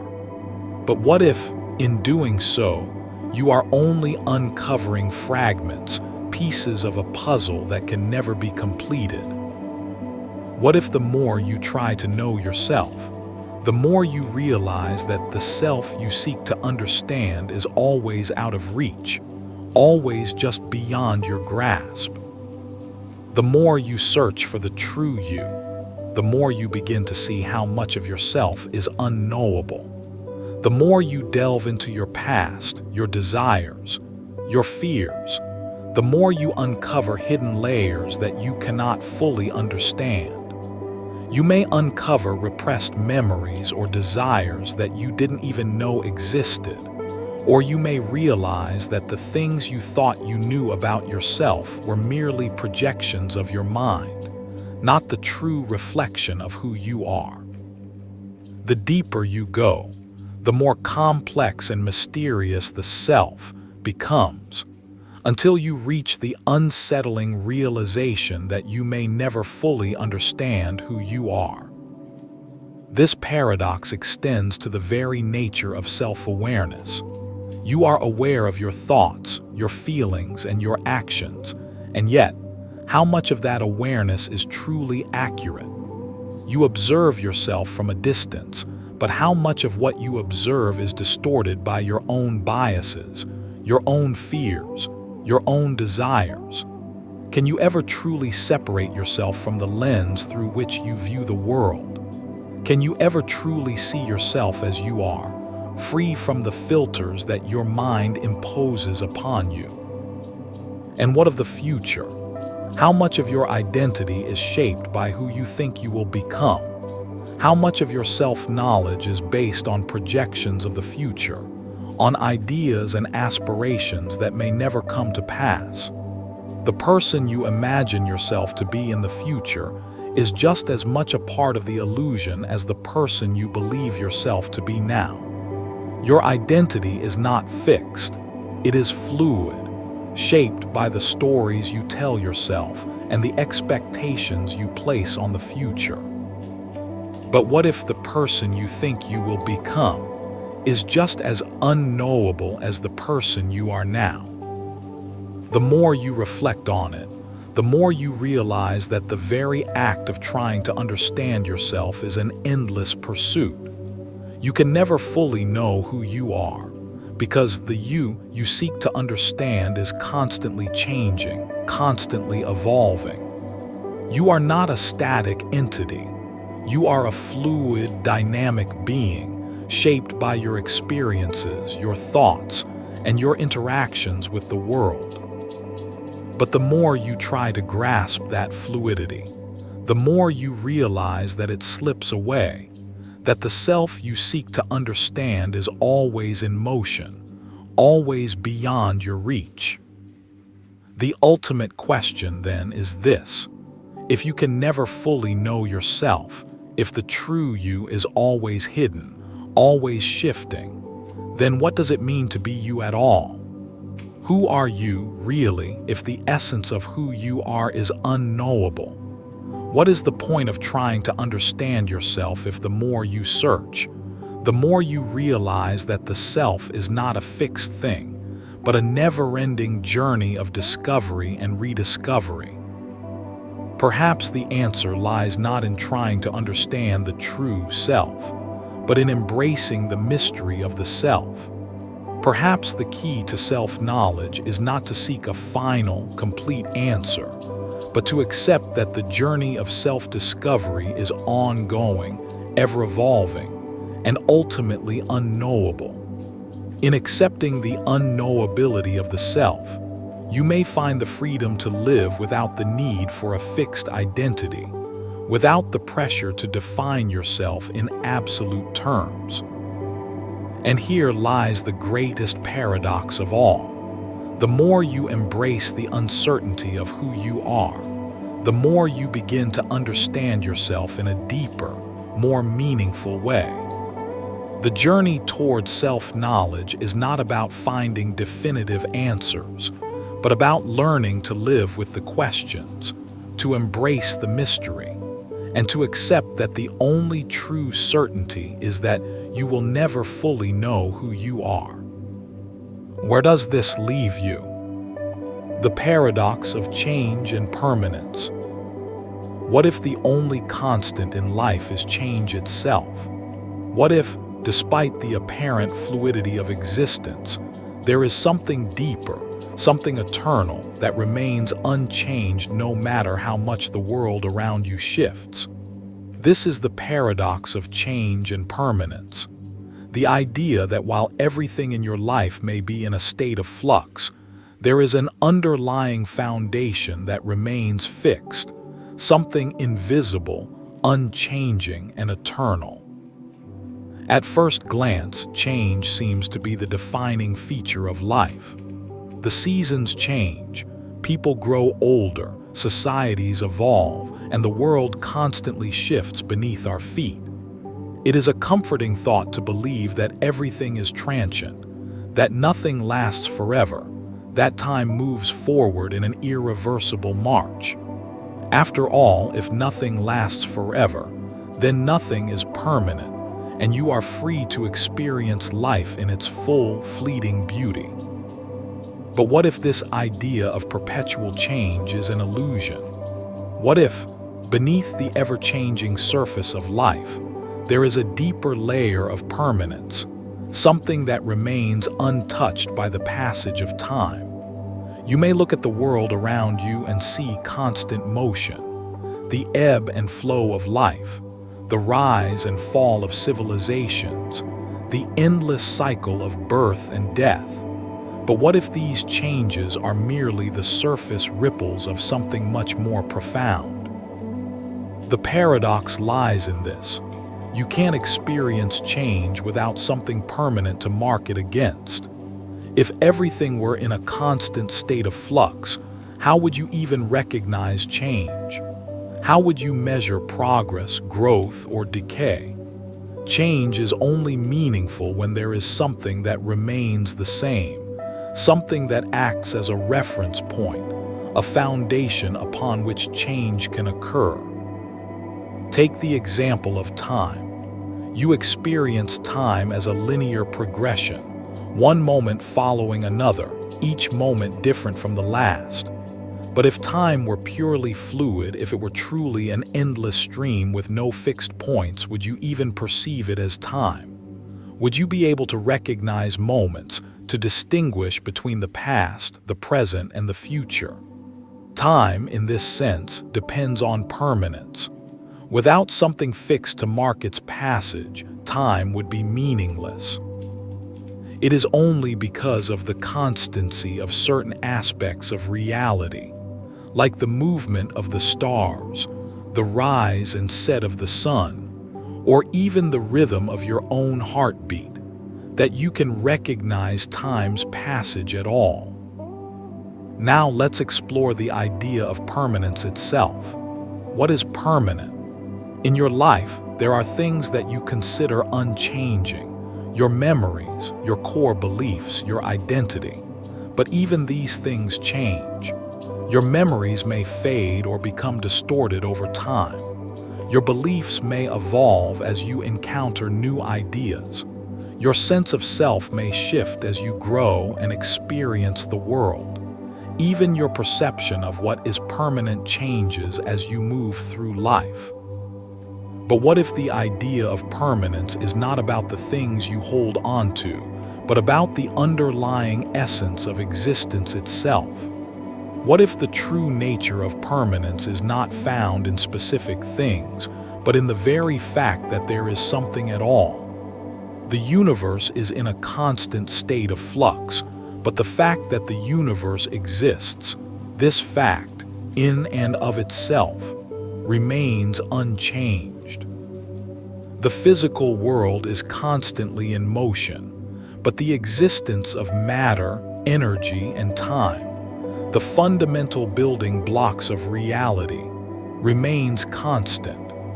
Change is the process by which these building blocks interact, but the blocks themselves are unchanging. This brings us to a deeper question. If everything is constantly changing, what does it mean to be truly permanent? If permanence is not about holding onto specific things or experiences, but about the unchanging nature of existence itself, then where do you fit into this equation?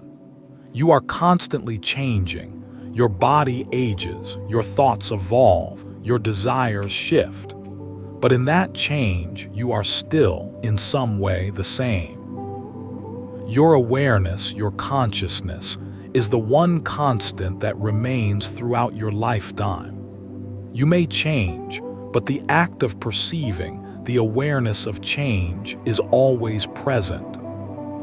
Perhaps then the paradox of change and permanence is not a contradiction, but a balance. Change and permanence are not opposites. They are two sides of the same coin, two aspects of the same reality. Change is the process by which permanence manifests itself in the world. It is the dynamic flow of existence, the unfolding of time, the movement of life. But beneath it all, there is a deeper layer of permanence, the essence of being itself, the foundation upon which change occurs. What if, then, the key to understanding life is not in the pursuit of either change or permanence, but in the acceptance of both? Change is inevitable, and yet permanence underpins every moment of that change. You may feel as though you are constantly evolving, constantly becoming someone new, but at the same time, there is something within you that remains constant: your awareness, your consciousness, your being. The paradox is that you are both a part of the ever-changing flow of life, and at the same time, a witness to that flow, standing outside of it, observing it with an unchanging awareness. And so, the ultimate question emerges. What does it mean to live in a world where change is constant, but there is something within you that remains unchanged. How do you reconcile the tension between the two? Perhaps the answer lies not in trying to control or resist change, but in learning to embrace it while also recognizing the deeper, eternal truth of your own existence. Change is inevitable, but you are the constant observer, the eternal witness to the unfolding of time. As you ponder this, ask yourself, what part of you remains unchanged in the face of all the changes you experience? And in that unchanging essence, what can you find that offers peace amidst the ever-shifting tides of life? Where does this leave you? The paradox of simplicity and complexity. What if the simplest answers are the most complex, and the most complex questions are the simplest? What if everything you think you understand about life, about the world around you, is backward, where simplicity is an illusion and complexity is a hidden truth? This is the paradox of simplicity and complexity. The idea that what appears to be simple is often a veil that hides a web of deeper, more intricate truths, and what appears to be complex is often an expression of something more fundamental and straightforward than you could ever have imagined. At first, simplicity seems desirable.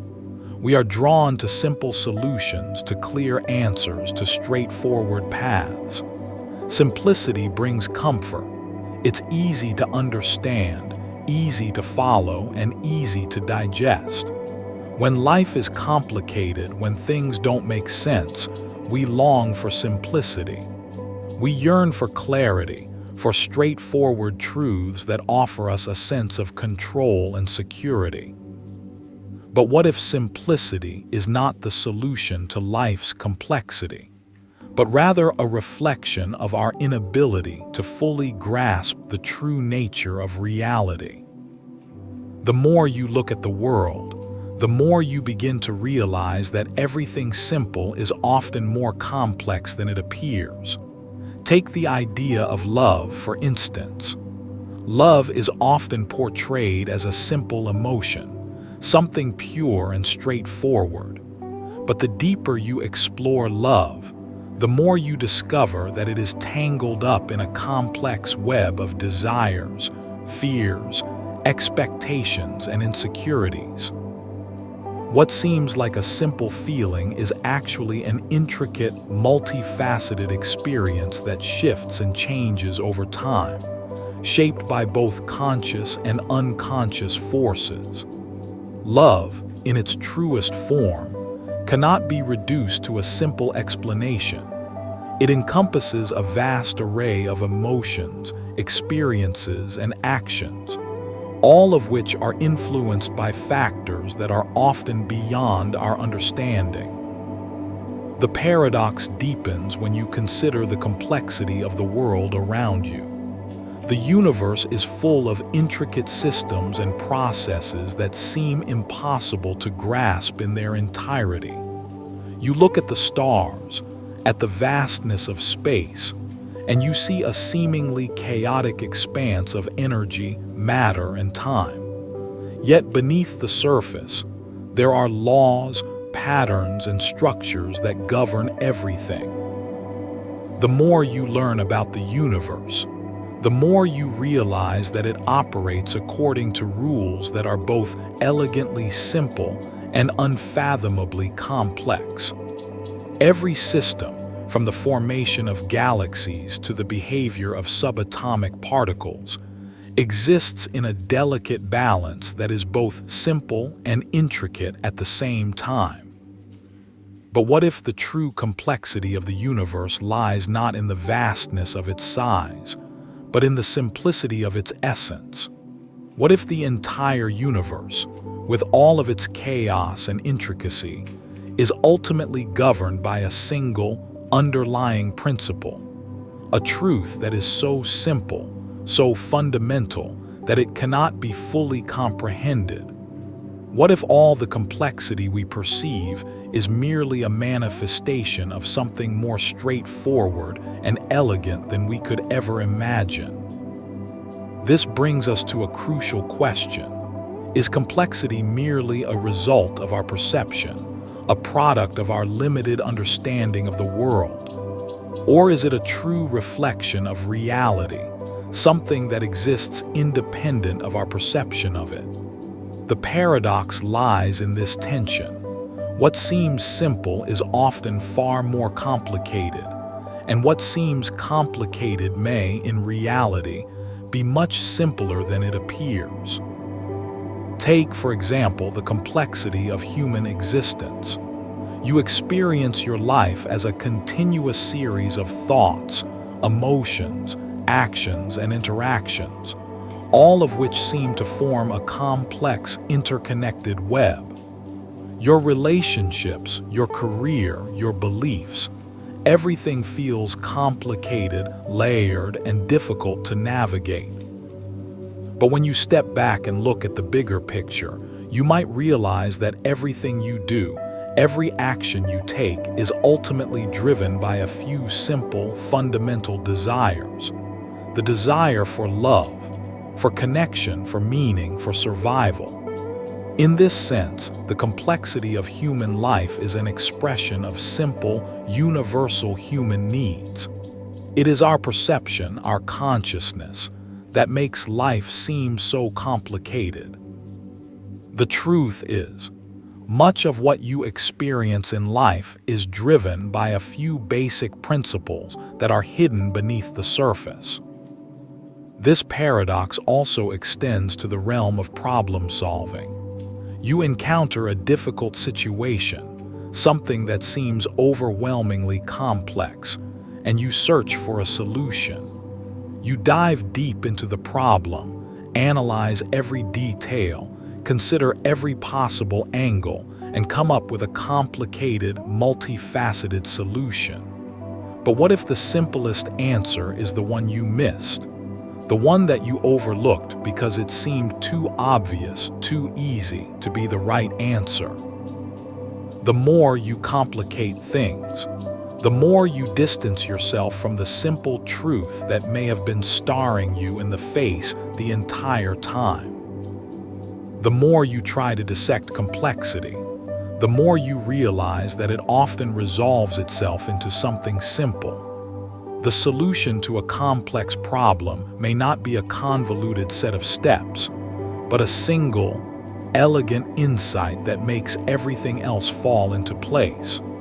But to see that simplicity, you must first be able to look beyond the complexity, to recognize that what appears to be complicated is simply the manifestation of something more straightforward. This is the paradox of simplicity and complexity.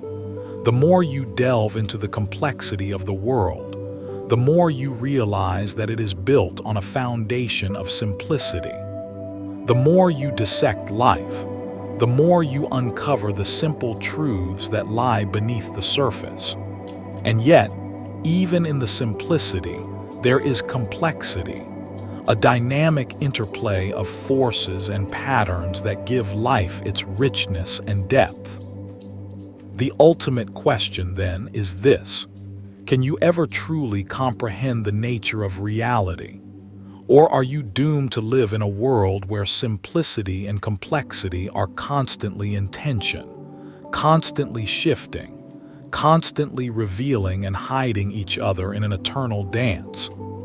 The paradox is that, no matter how much you try to simplify or complicate things, you can never fully resolve the tension between simplicity and complexity. They are two sides of the same coin, and it is only by embracing both that you can begin to understand the true nature of the world. Where does this leave you? The paradox of isolation and connection. What if, in trying to connect with others, you are only reinforcing your own isolation? What if every attempt to be understood only deepens the gap between you and the world? This is the paradox of isolation and connection, the haunting realization that our efforts to escape loneliness often bring us closer to it. The more we reveal ourselves, the more we risk being misunderstood. The more we reach out, the more we realize how alone we truly are in our own minds. You are born into this world as an individual, one consciousness, one body, one mind. You are surrounded by others, by voices, by lives that are not your own. And so, from the beginning, you long for connection. It's instinctive. You want to be seen, heard, understood. You want someone to look at you and say, "I know what that feels like." This hunger for connection defines you. It pushes you into relationships, friendships, communities. It shapes your identity. But what if, despite all your efforts, true connection is impossible? Consider language, the most powerful tool we have to connect. You use words to express thoughts, feelings, experiences. You pour yourself into them, hoping that someone will understand. But words are symbols, imperfect, limited. What you say is never exactly what you feel. And what the other person hears is filtered through their own perceptions, biases, and wounds. Between what you say and what they understand lies an ocean of translation and misinterpretation. You may believe you're being understood, but how can you ever be certain? You are forever trapped inside your own mind, and so is everyone else. This is where the paradox begins to unfold. Every act of communication is an attempt to breach the walls of solitude, to build a bridge from your island to another. But the more you try, the more you realize how fragile those bridges are.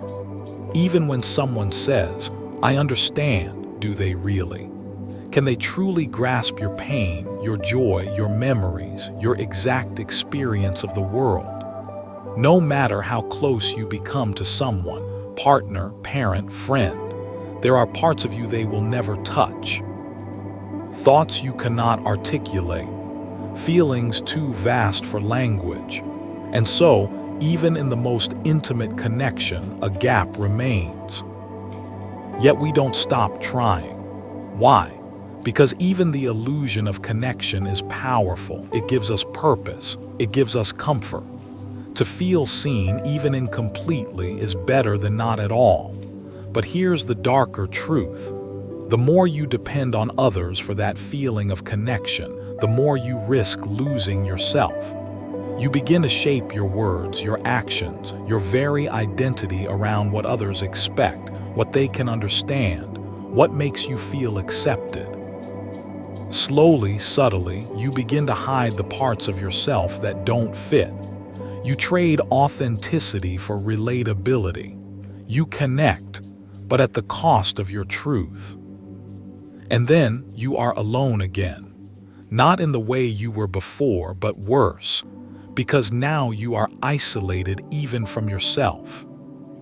The paradox deepens when you consider that isolation is not only unavoidable, it may be necessary.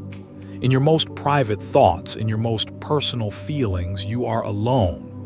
No one else can ever enter that space, but perhaps that space is sacred.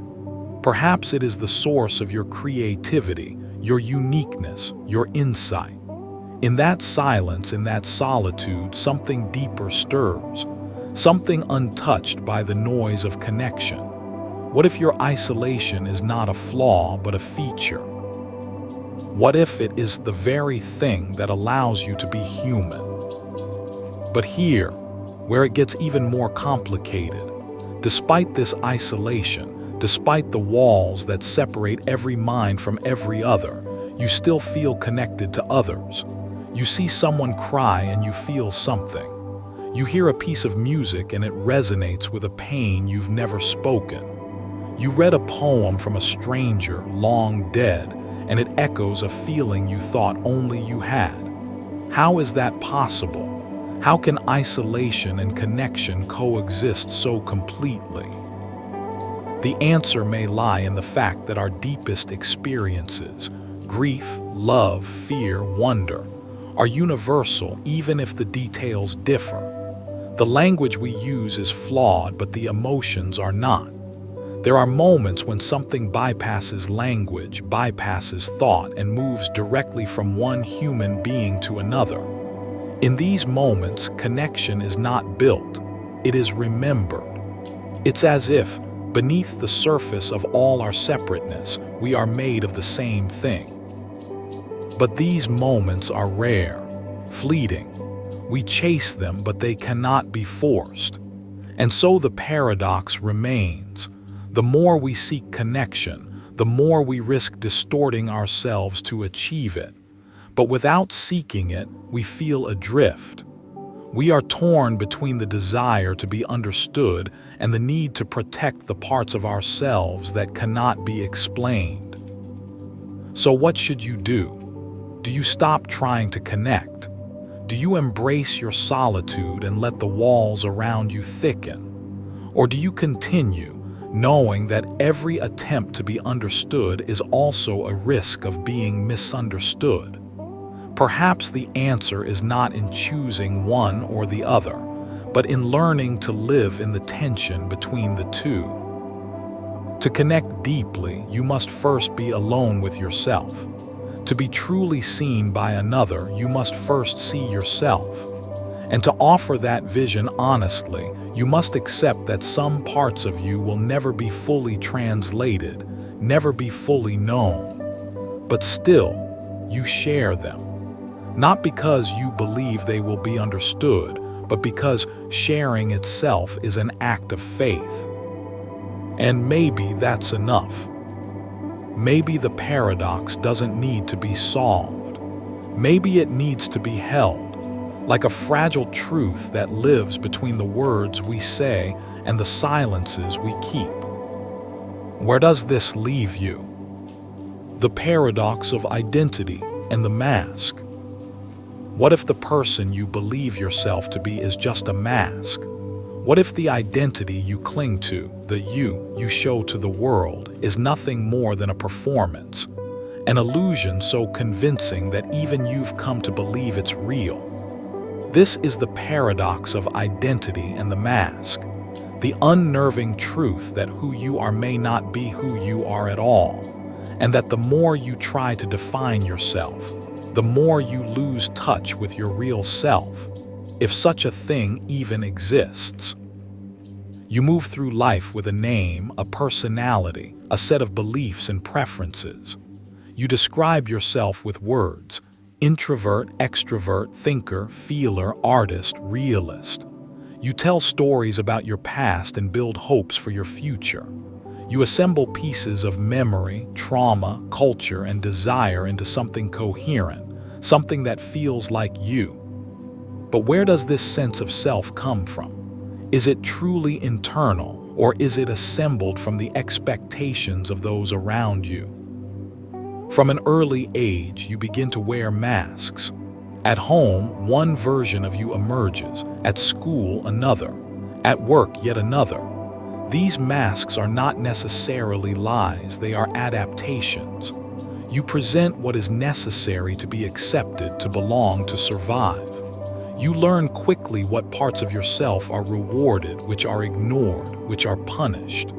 Over time, the mask becomes more comfortable than the face beneath it. You forget where the mask ends and you begin. This is not deception, it's survival. And yet, it's terrifying. Because eventually, you may come to a point where you wonder, if I've been performing for so long, is there even a real self beneath the act? This question pierces the core of the paradox. You may try to strip away your masks to be authentic, to find your true self. But each attempt to define your real identity becomes another layer, another mask. Even the desire to be authentic is shaped by societal ideals about what authenticity should look like. Even rebellion becomes a performance. Every role you play, even the role of someone who plays no roles, becomes another identity you adopt. You cannot escape identity by crafting a new one. Now consider this. Is there even such a thing as a true self? Or is the self always fluid, always shifting, always responding to its environment? Neuroscience tells us that our brains are plastic, constantly rewiring based on experience. Psychology suggests that identity is not fixed but relational, formed through interaction with others. So what then is the real you? Is it the consistent thread running through all your masks? Or is it the capacity to shift and adapt in the first place? There's a haunting beauty in this uncertainty, because if the self is not fixed, then you are not trapped. You are not condemned to be the person you were 10 years ago or even yesterday. You are not your trauma, not your success, not your fears or your fame. You are change. You are the possibility of becoming. But the flip side of that freedom is disorientation. If there is no true core, no permanent identity, then who are you really? Can you live with the possibility that there is no final answer? The paradox intensifies when you realize how much of your identity is formed by reflection, by how others see you. You look into the eyes of another and search for validation, for affirmation. You ask the world silently, "Who am I to you?" And the answer you receive becomes part of the story you tell yourself. But what if the reflections are distorted? What if the world sees only the mask, never the face? Or worse, what if there is no face, only the endless layering of roles, expectations, and performances? Social media accelerates this fragmentation. You curate a version of yourself for the public, filtered, edited, captioned. You receive feedback in the form of likes, shares, and comments, which further shapes how you present yourself. Eventually, your digital mask becomes more defined than your physical presence. You become an algorithmic echo of yourself, optimized for approval, disconnected from the messy, unshaped human beneath. And yet, despite all this, there are moments when something cuts through the mask. A spontaneous laugh, an unguarded cry, a moment of silence where you stop performing, even if only briefly. In these moments, something ancient stirs, a presence, a stillness. It doesn't need a name or a story, it just is. Maybe this is the you that exists beneath all the roles, not a static identity but pure awareness. Not a person but presence. So what does it mean to live with this paradox? To know that every version of yourself is both real and constructed. That your masks protect you but also conceal you. That you are always becoming and never finished. Perhaps the answer is not to seek some final, authentic self, but to become aware of the mask in the moment you wear it. To recognize when you are acting and choose whether to continue. To shift from unconscious performance to conscious participation. Perhaps the truest form of identity is not found in a definition, but in the courage to remain undefined. To let yourself be fluid, dynamic, responsive, not in a way that pleases others, but in a way that honors your awareness of the performance. To wear your masks with clarity and take them off when no longer needed. The greatest danger is not the mask, it's forgetting that you're wearing one. So ask yourself now, not who am I, but who am I performing as today and why? And beneath that question, in the silence that follows, listen. Where does this leave you? The paradox of meaning and meaninglessness. What if the harder you search for meaning, the more meaningless everything becomes? What if your desperate quest to make sense of life is the very thing that prevents you from ever finding peace within it. This is the paradox of meaning and meaninglessness. The idea that meaning is both essential and illusory, and that the more you pursue it, the more you risk unraveling the fragile narrative that holds your world together. From childhood, you're taught that life has a purpose, that there's a reason for everything, that hard work leads to success, that love conquers all, that good is rewarded and evil punished. You cling to these stories because they give structure to chaos. They comfort you when life becomes unpredictable, when tragedy strikes, when suffering has no obvious cause. Meaning becomes your shield, your way of refusing to drown in the incomprehensible silence of the universe. But what happens when those stories break? When good people die young? When hard work ends in failure? When love leaves without warning? You begin to ask the question you've tried to avoid all along. What if there is no meaning at all? And the moment you ask it, the ground beneath your feet shifts. You realize how much of your life has been built on assumptions, beliefs passed down from others, absorbed without question, clung to like a raft in deep water. And this is where the paradox begins to unfold. The more you demand that life must have meaning, the more intolerable it becomes when it doesn't. Every unanswered prayer becomes a betrayal. Every random accident becomes a threat. The harder you try to find meaning in everything, the more the world resists you. And slowly, the stories you once trusted begin to feel fragile, childish. Not because they were false, but because you expected them to do something they were never built to do: explain everything. Now step back and ask, what is meaning really? Is it something you discover like a buried treasure beneath your life? Or is it something you create, an invention, stitched together from memory, emotion, and hope? You want life to have meaning, but perhaps life simply is, and meaning is what you bring to it. But even this raises unsettling questions.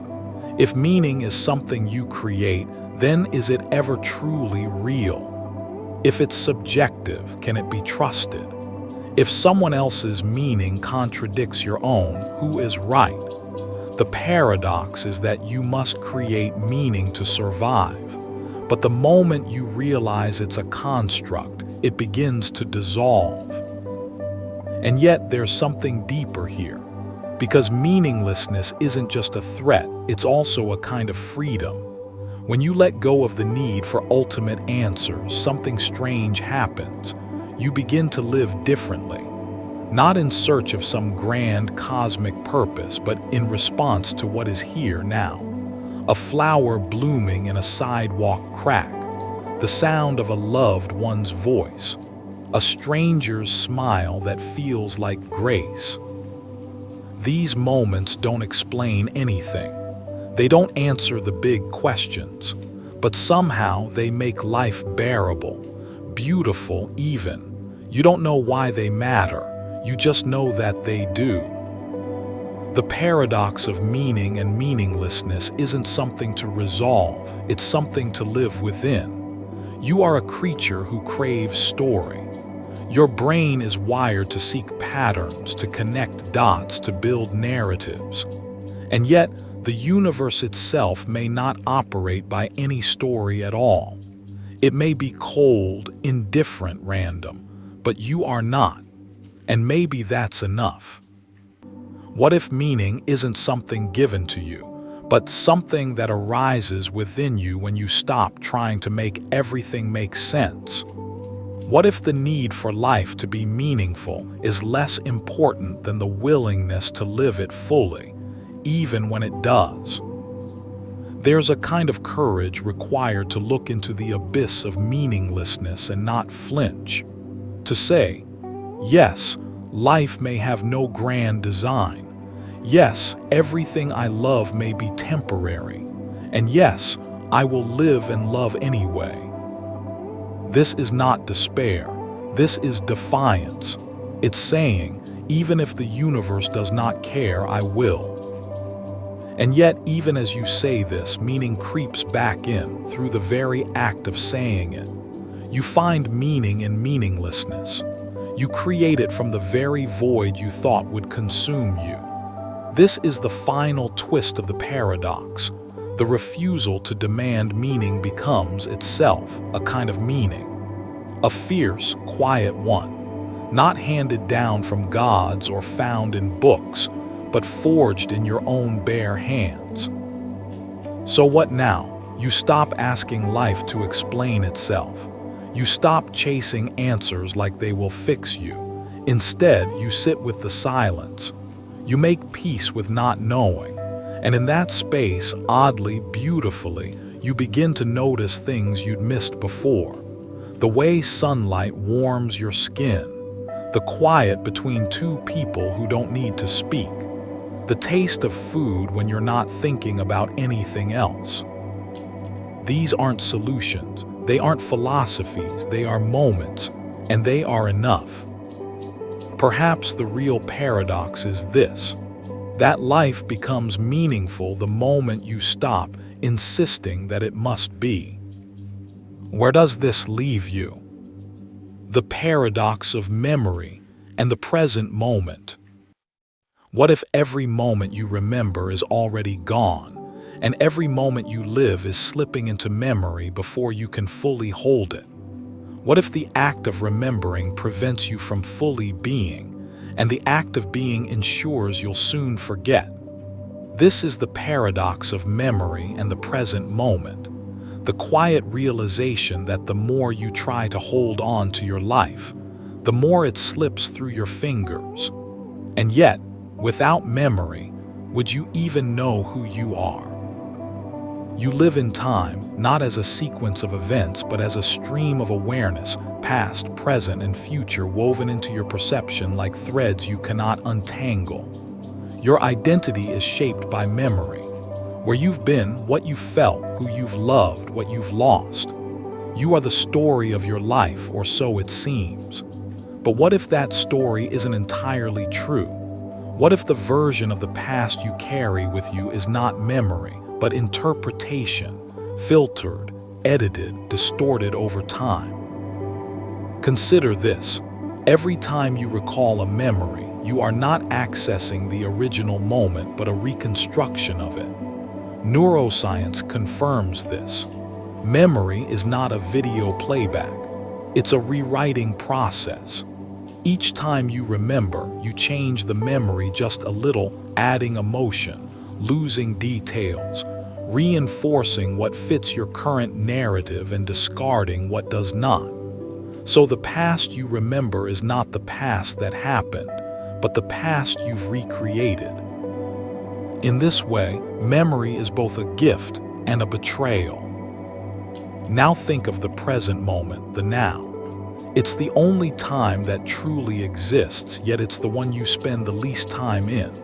You're haunted by what has happened, distracted by what might happen next. Your mind is constantly replaying memories or rehearsing futures. And when you do find yourself in the present moment, fully awake, fully aware, it's gone before you can even name it. The present is a ghost. It never stays. It only arrives to leave again. The paradox becomes sharper. Memory gives you a sense of continuity, of being a person across time, but it also steals your presence. You can't fully be here if you're always looking back. And yet, without memory, you would have no reference point for anything. You wouldn't know who you are, who others are, what matters. Memory gives your life shape, but at the cost of pulling you out of the now. And the present, what of it? It is the only real place you can be. You cannot touch the past. You cannot step into the future. Only now, this breath, this blink, this heartbeat. And yet, as soon as you try to hold on to the moment, to fully experience it, it begins to dissolve. You become aware of it, and in that awareness, it starts to slip.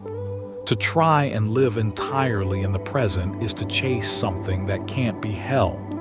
The present refuses to be frozen. It is motion itself. This is the torment and the beauty of being alive. You are always arriving and always leaving at once. You are always in the middle of something that is already gone. So what does this mean for you? Should you stop remembering, stop planning, and try to root yourself entirely in the present? Some philosophies say yes. Meditation teaches you to return to the now, to breathe, observe, let go. And yet even as you do this, your memories stir. Your identity asserts itself. You remember why you're here, why you practice, what you've been through. You remember your pain, your joy. The past rushes in. You can't escape it. And maybe you're not supposed to. Maybe the paradox isn't something to solve, but something to respect. Maybe memory and presence are not enemies, but companions, each incomplete without the other. Memory gives meaning to the present, and the present gives freshness to memory. You are not only what is happening now, you are also what you carry. And yet, you are not what you carry alone. You are more than your past, but your past is part of you. You are shaped by your memories, but not defined by them. And every time you enter the present moment fully, something else opens, something quiet, almost sacred. A stillness that reminds you, you are alive right now, and that is enough. But the paradox still lingers. You long to preserve your life, to remember the important moments, to hold onto what matters. You take photos, write journals, mark anniversaries. You build rituals around memory, but no memory ever captures the moment as it was, not fully. The photo is not the touch. The journal is not the emotion. The anniversary is not the kiss. Everything is a symbol for what once was. And so you remember, but in remembering, you distort. So how do you honor memory without losing the now? And how do you live in the now without forgetting who you are? Perhaps it starts with humility. The humility to know that your memories are fragile, imperfect. That your version of the past is yours alone. That others remember differently, and that's okay. And perhaps it also begins with intention, with the decision to be present, even briefly, even imperfectly, without needing to hold the moment forever. What if you stopped trying to possess your life and simply lived it? What if you let the moments come and go, not as things to capture, but as experiences to fully inhabit? What if you honored memory not by clinging to it, but by allowing it to arise naturally, when needed, when welcome, and then letting it go? Maybe the greatest gift you can give yourself is to live so fully, in a moment, that you don't need to remember it to know it mattered. And maybe the truest memories are not the ones you recall perfectly, but the ones that changed you in ways you can't explain. Where does this leave you? The paradox of control and surrender. What if the more you try to control your life, the more out of control you feel? What if the pursuit of mastery over your world only reveals how little power you truly have? This is the paradox of control and surrender. The idea that the more tightly you grip, the more things slip through your fingers, and that only by letting go do you find a kind of peace that control can never offer. From a young age, you are taught to take charge of your life, to plan, to organize, to work hard and aim high. You are told that success, security, happiness, all of it comes from your ability to control the outcomes. And so you do. You map your goals. You strategize your relationships. You fight to keep things stable, predictable, and safe. But life doesn't obey your rules. Plans fall apart, people leave, health fails, accidents happen. No matter how carefully you build the structure of your life, chaos finds its way in. You may keep it out for a while through effort, through vigilance, but eventually it comes crashing through, reminding you just how fragile your illusion of control truly is. And it is an illusion, because while you can influence your actions, your attitude, your decisions, you cannot control outcomes. You cannot force the world to bend to your will. The weather doesn't care about your schedule. Death doesn't wait for your permission. People do not become what you want just because you want it badly enough. This realization is terrifying. It shakes your foundation. And so you do what you've always done. You try harder. You double down. You tighten your grip. You micromanage your life, your feelings, your future. You attempt to control not only what you do, but how you feel about it. You tell yourself that if you just try hard enough, you can make everything right. But the tighter you grip, the more anxious you become. The more rules you impose, the more rigid you feel. And eventually, something inside you begins to crack, not from failure, but from exhaustion. You are not just trying to control the world. You are trying to control your fear of losing control. And now the paradox reveals itself fully. Control doesn't create freedom, it creates tension. It breeds fear. It demands that life go exactly according to plan and punishes you emotionally when it doesn't.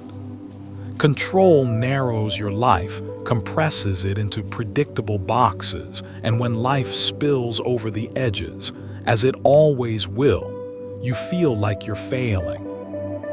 But what if surrender isn't failure? What if surrender is not giving up, but letting go of the illusion that you were ever fully in control? What if surrender is not passive, but powerful? A conscious choice to stop wrestling with what you cannot change and to meet life as it is, not as you want it to be. To surrender is to admit that you do not know what tomorrow will bring, that you cannot predict who will stay or who will leave, that you are vulnerable, and that this vulnerability is not a weakness, but a doorway into truth. Surrender does not mean inaction. It doesn't mean apathy. It means moving with life rather than against it. It means choosing your actions without demanding a guarantee. It means showing up fully, even when you cannot control the outcome. Think of a river. Control is trying to dam it, to force its current, to redirect its flow. Surrender is stepping into the current, letting it carry you, not mindlessly, but with awareness. You learn to swim not by resisting the water, but by moving with it. There is wisdom in surrender, in recognizing that life is too vast, too wild, too mysterious to be boxed in by your expectations. There is peace in realizing that you don't have to hold everything together, that it's not your job to fix the entire world, to predict every twist, to anticipate every blow. The paradox deepens when you realize that true strength often looks like letting go. That control is fueled by fear, while surrender is fueled by trust. Not trust that everything will go your way, but trust that you will be able to meet whatever comes. Surrender is not giving up the fight. It's learning what's worth fighting for and what's not yours to hold. But surrender is frightening. It asks you to step into the unknown, to stop rehearsing every possible future, to stop clinging to certainty like a lifeboat, It asks you to live without armor, without guarantees. And yet, when you finally do, when you loosen your grip and allow life to move, you often find that life holds you more gently than you imagined. You begin to feel the subtle rhythm underneath the chaos, the quiet intelligence behind what once seemed random. Things begin to happen not because you forced them, but because you made space for them. Relationships heal, not because you demanded understanding, but because you released your need to control someone else's response.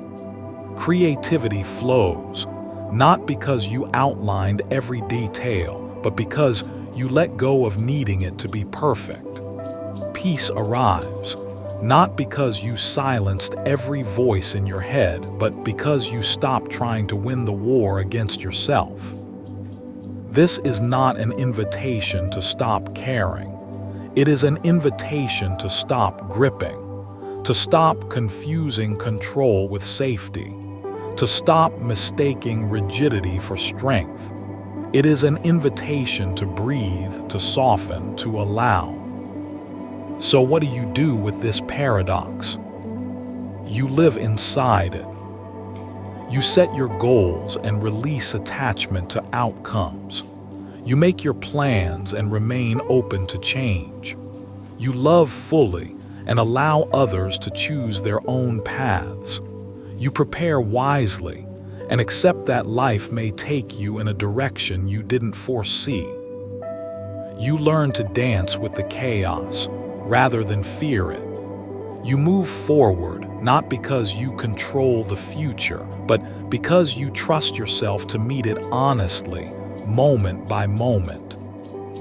And in this space, between control and surrender, you begin to discover something unexpected, a deeper sense of agency.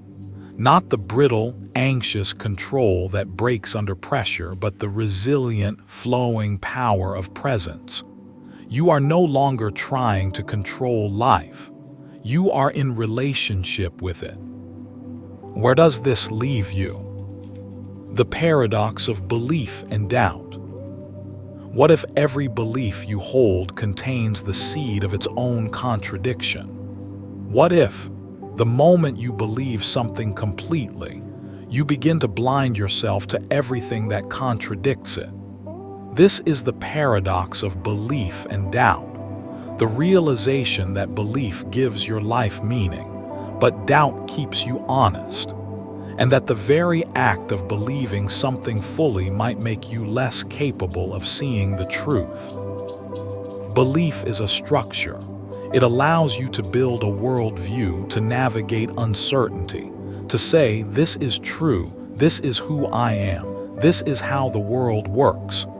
Without belief, there is paralysis. Every decision would be clouded by infinite options, every truth swallowed by ambiguity. You need belief to act, to choose, to stand for something. Belief creates stability, purpose, identity. But belief has a shadow, because once you believe something, you stop questioning it, you defend it, you filter information through it, you shape your perception to fit it, and slowly, unconsciously, you start ignoring what doesn't align. What began as clarity becomes rigidity. What started as understanding becomes dogma. This is where doubt becomes vital. Doubt is not the enemy of belief. It is its companion, its balance. Doubt cracks open the certainty that can become blindness. It asks, are you sure? Not to destroy your belief, but to keep it alive, evolving, awake. Without doubt, belief becomes stagnant. It ceases to grow. It stops listening. But doubt, too, has a dark side. Too much doubt and you spiral. You question everything, trust nothing, stand nowhere. You become afraid to believe anything at all, for fear of being wrong, misled, or betrayed. Doubt can liberate, but it can also paralyze. And so the paradox emerges. You cannot live without belief, but you cannot trust your beliefs fully unless you allow doubt to live beside them. You must both stand and question, both speak and listen, both know and admit you don't. Most people swing between extremes. They cling to beliefs, religious, political, personal, with fierce certainty. Or they reject belief entirely, drowning in relativism, unable to commit to anything. But the truth lives somewhere between, in tension, in humility, in the ability to believe deeply while holding space for being wrong. Consider the beliefs you hold about yourself. I'm strong. I'm not good enough. I always mess up. I deserve better. These are not objective truths. They are stories you've told yourself so many times they've hardened into facts. But are they? Are you willing to doubt them, to ask, what if that's not true? What if I'm more than this belief allows me to be? And what about your beliefs about others? About people who think differently, people who vote differently, love differently, live differently? Do you hold your beliefs about them so tightly that you've stopped seeing them as people? Has belief narrowed your empathy? Has it made you certain in a world that demands nuance? The paradox goes deeper. Some of your most deeply held beliefs may not be yours at all. They were given to you by parents, culture, religion, trauma. You absorbed them before you knew you had a choice. You've carried them like truths, not knowing they were optional. But now you must ask, do I believe this because it's true, or because I've always been told it is? And here, where the paradox becomes liberating, once you realize that belief is a choice, not a fact, you reclaim your power. You can choose what to believe. You can examine your beliefs. You can revise them. Let them evolve. Let them breathe. But only if you let doubt in. This doesn't mean you abandon conviction. It means your convictions remain open. You don't let them harden into walls that block new understanding. You don't let belief become an excuse for arrogance or cruelty or certainty in the face of complex truth. There's a kind of quiet strength in saying, this is what I believe, but I'm still listening, I'm still learning. And there's another kind of strength in saying, I don't know, but I'm here, I'm present, and I'm not afraid of not knowing. You are not weak for questioning your beliefs. You are weak when you fear the questions. You are not lost for having doubts. You are lost when you pretend you don't. Belief can comfort, but it can also blind. Doubt can unsettle, but it can also awaken. Together, they form a kind of wholeness, a way of moving through the world with both courage and humility. Imagine a belief that never changes, never shifts, never listens. It becomes brittle, dead. But a belief that evolves, tempered by doubt, shaped by experience, expanded by dialogue, that belief is alive. And so are you. So what do you do with this paradox? You hold it. You let your beliefs guide you, but not imprison you. You let your doubts challenge you, but not silence you. You live as a question, not a conclusion. And when someone asks, what do you believe?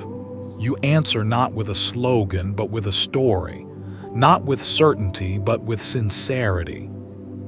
And when someone offers a belief different from your own, you listen, not to win, but to understand, not to change them, but to see them. And when you find yourself clinging too tightly to a belief, you pause, you ask, what am I afraid of losing if I let this belief go? Who might I become if I let it change? And when doubt creeps in, you welcome it, not as a threat but as a teacher. Because in the end, the most honest place to live is between belief and doubt, not knowing for sure, but walking forward anyway. Where does this leave you?